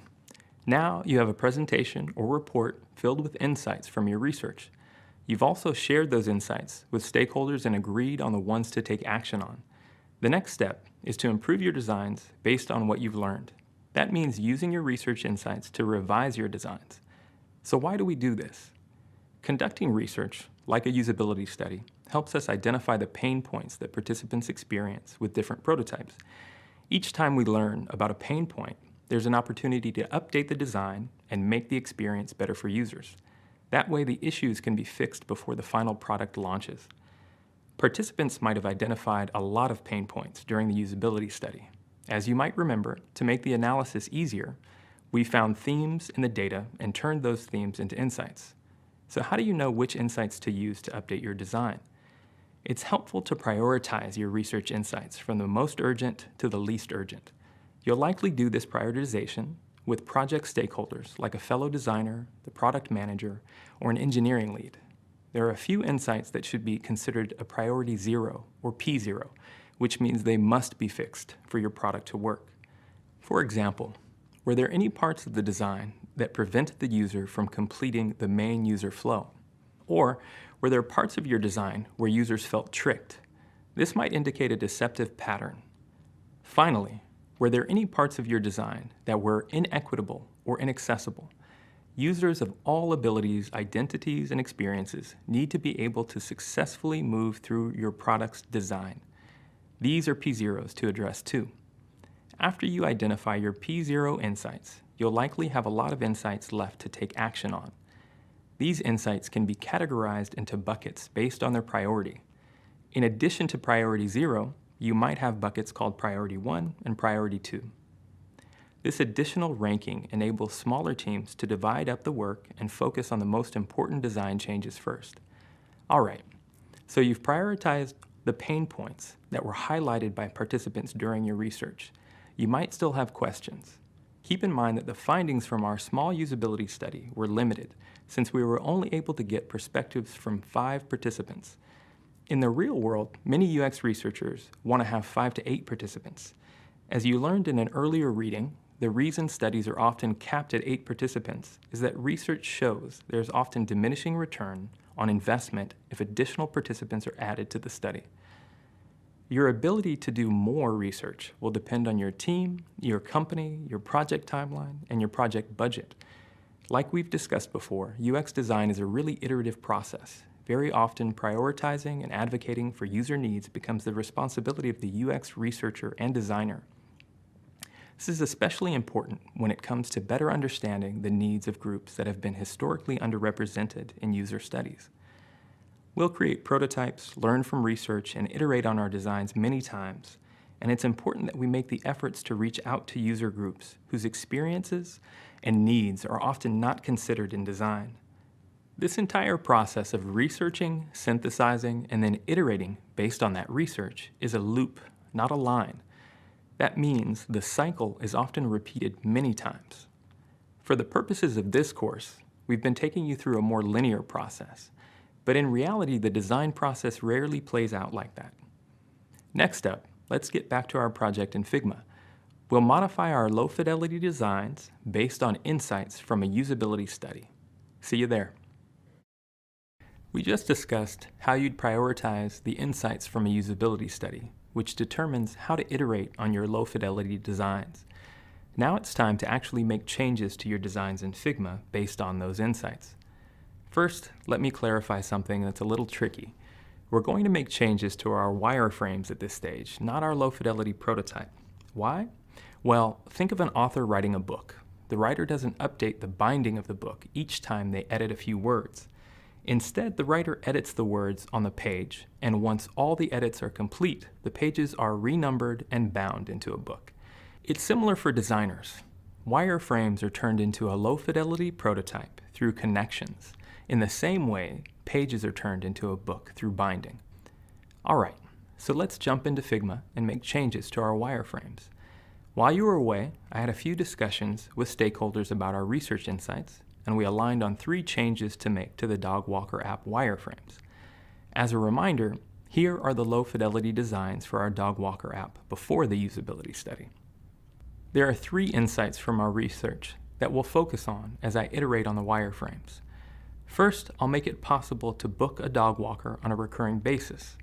Then I'll make it easier to pick a date when scheduling a dog walker. And third, I'll add a confirmation page before the Book a Dog Walker page. Let's start with insight number 1. Make it possible to schedule a dog walker on a recurring basis.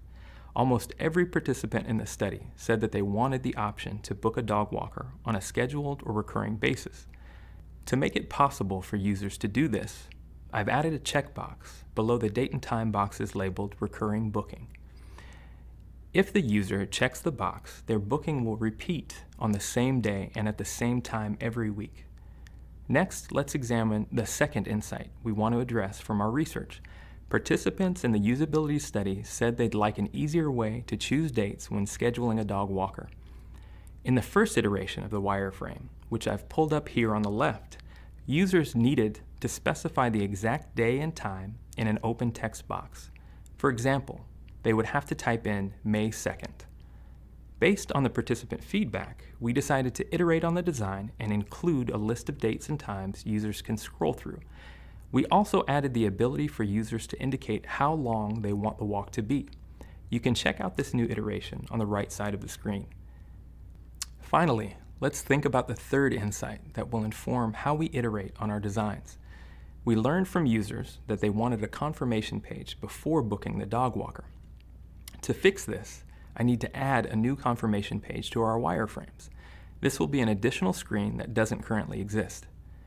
Notice that I went ahead and created a new screen for our wireframes called Confirm Booking.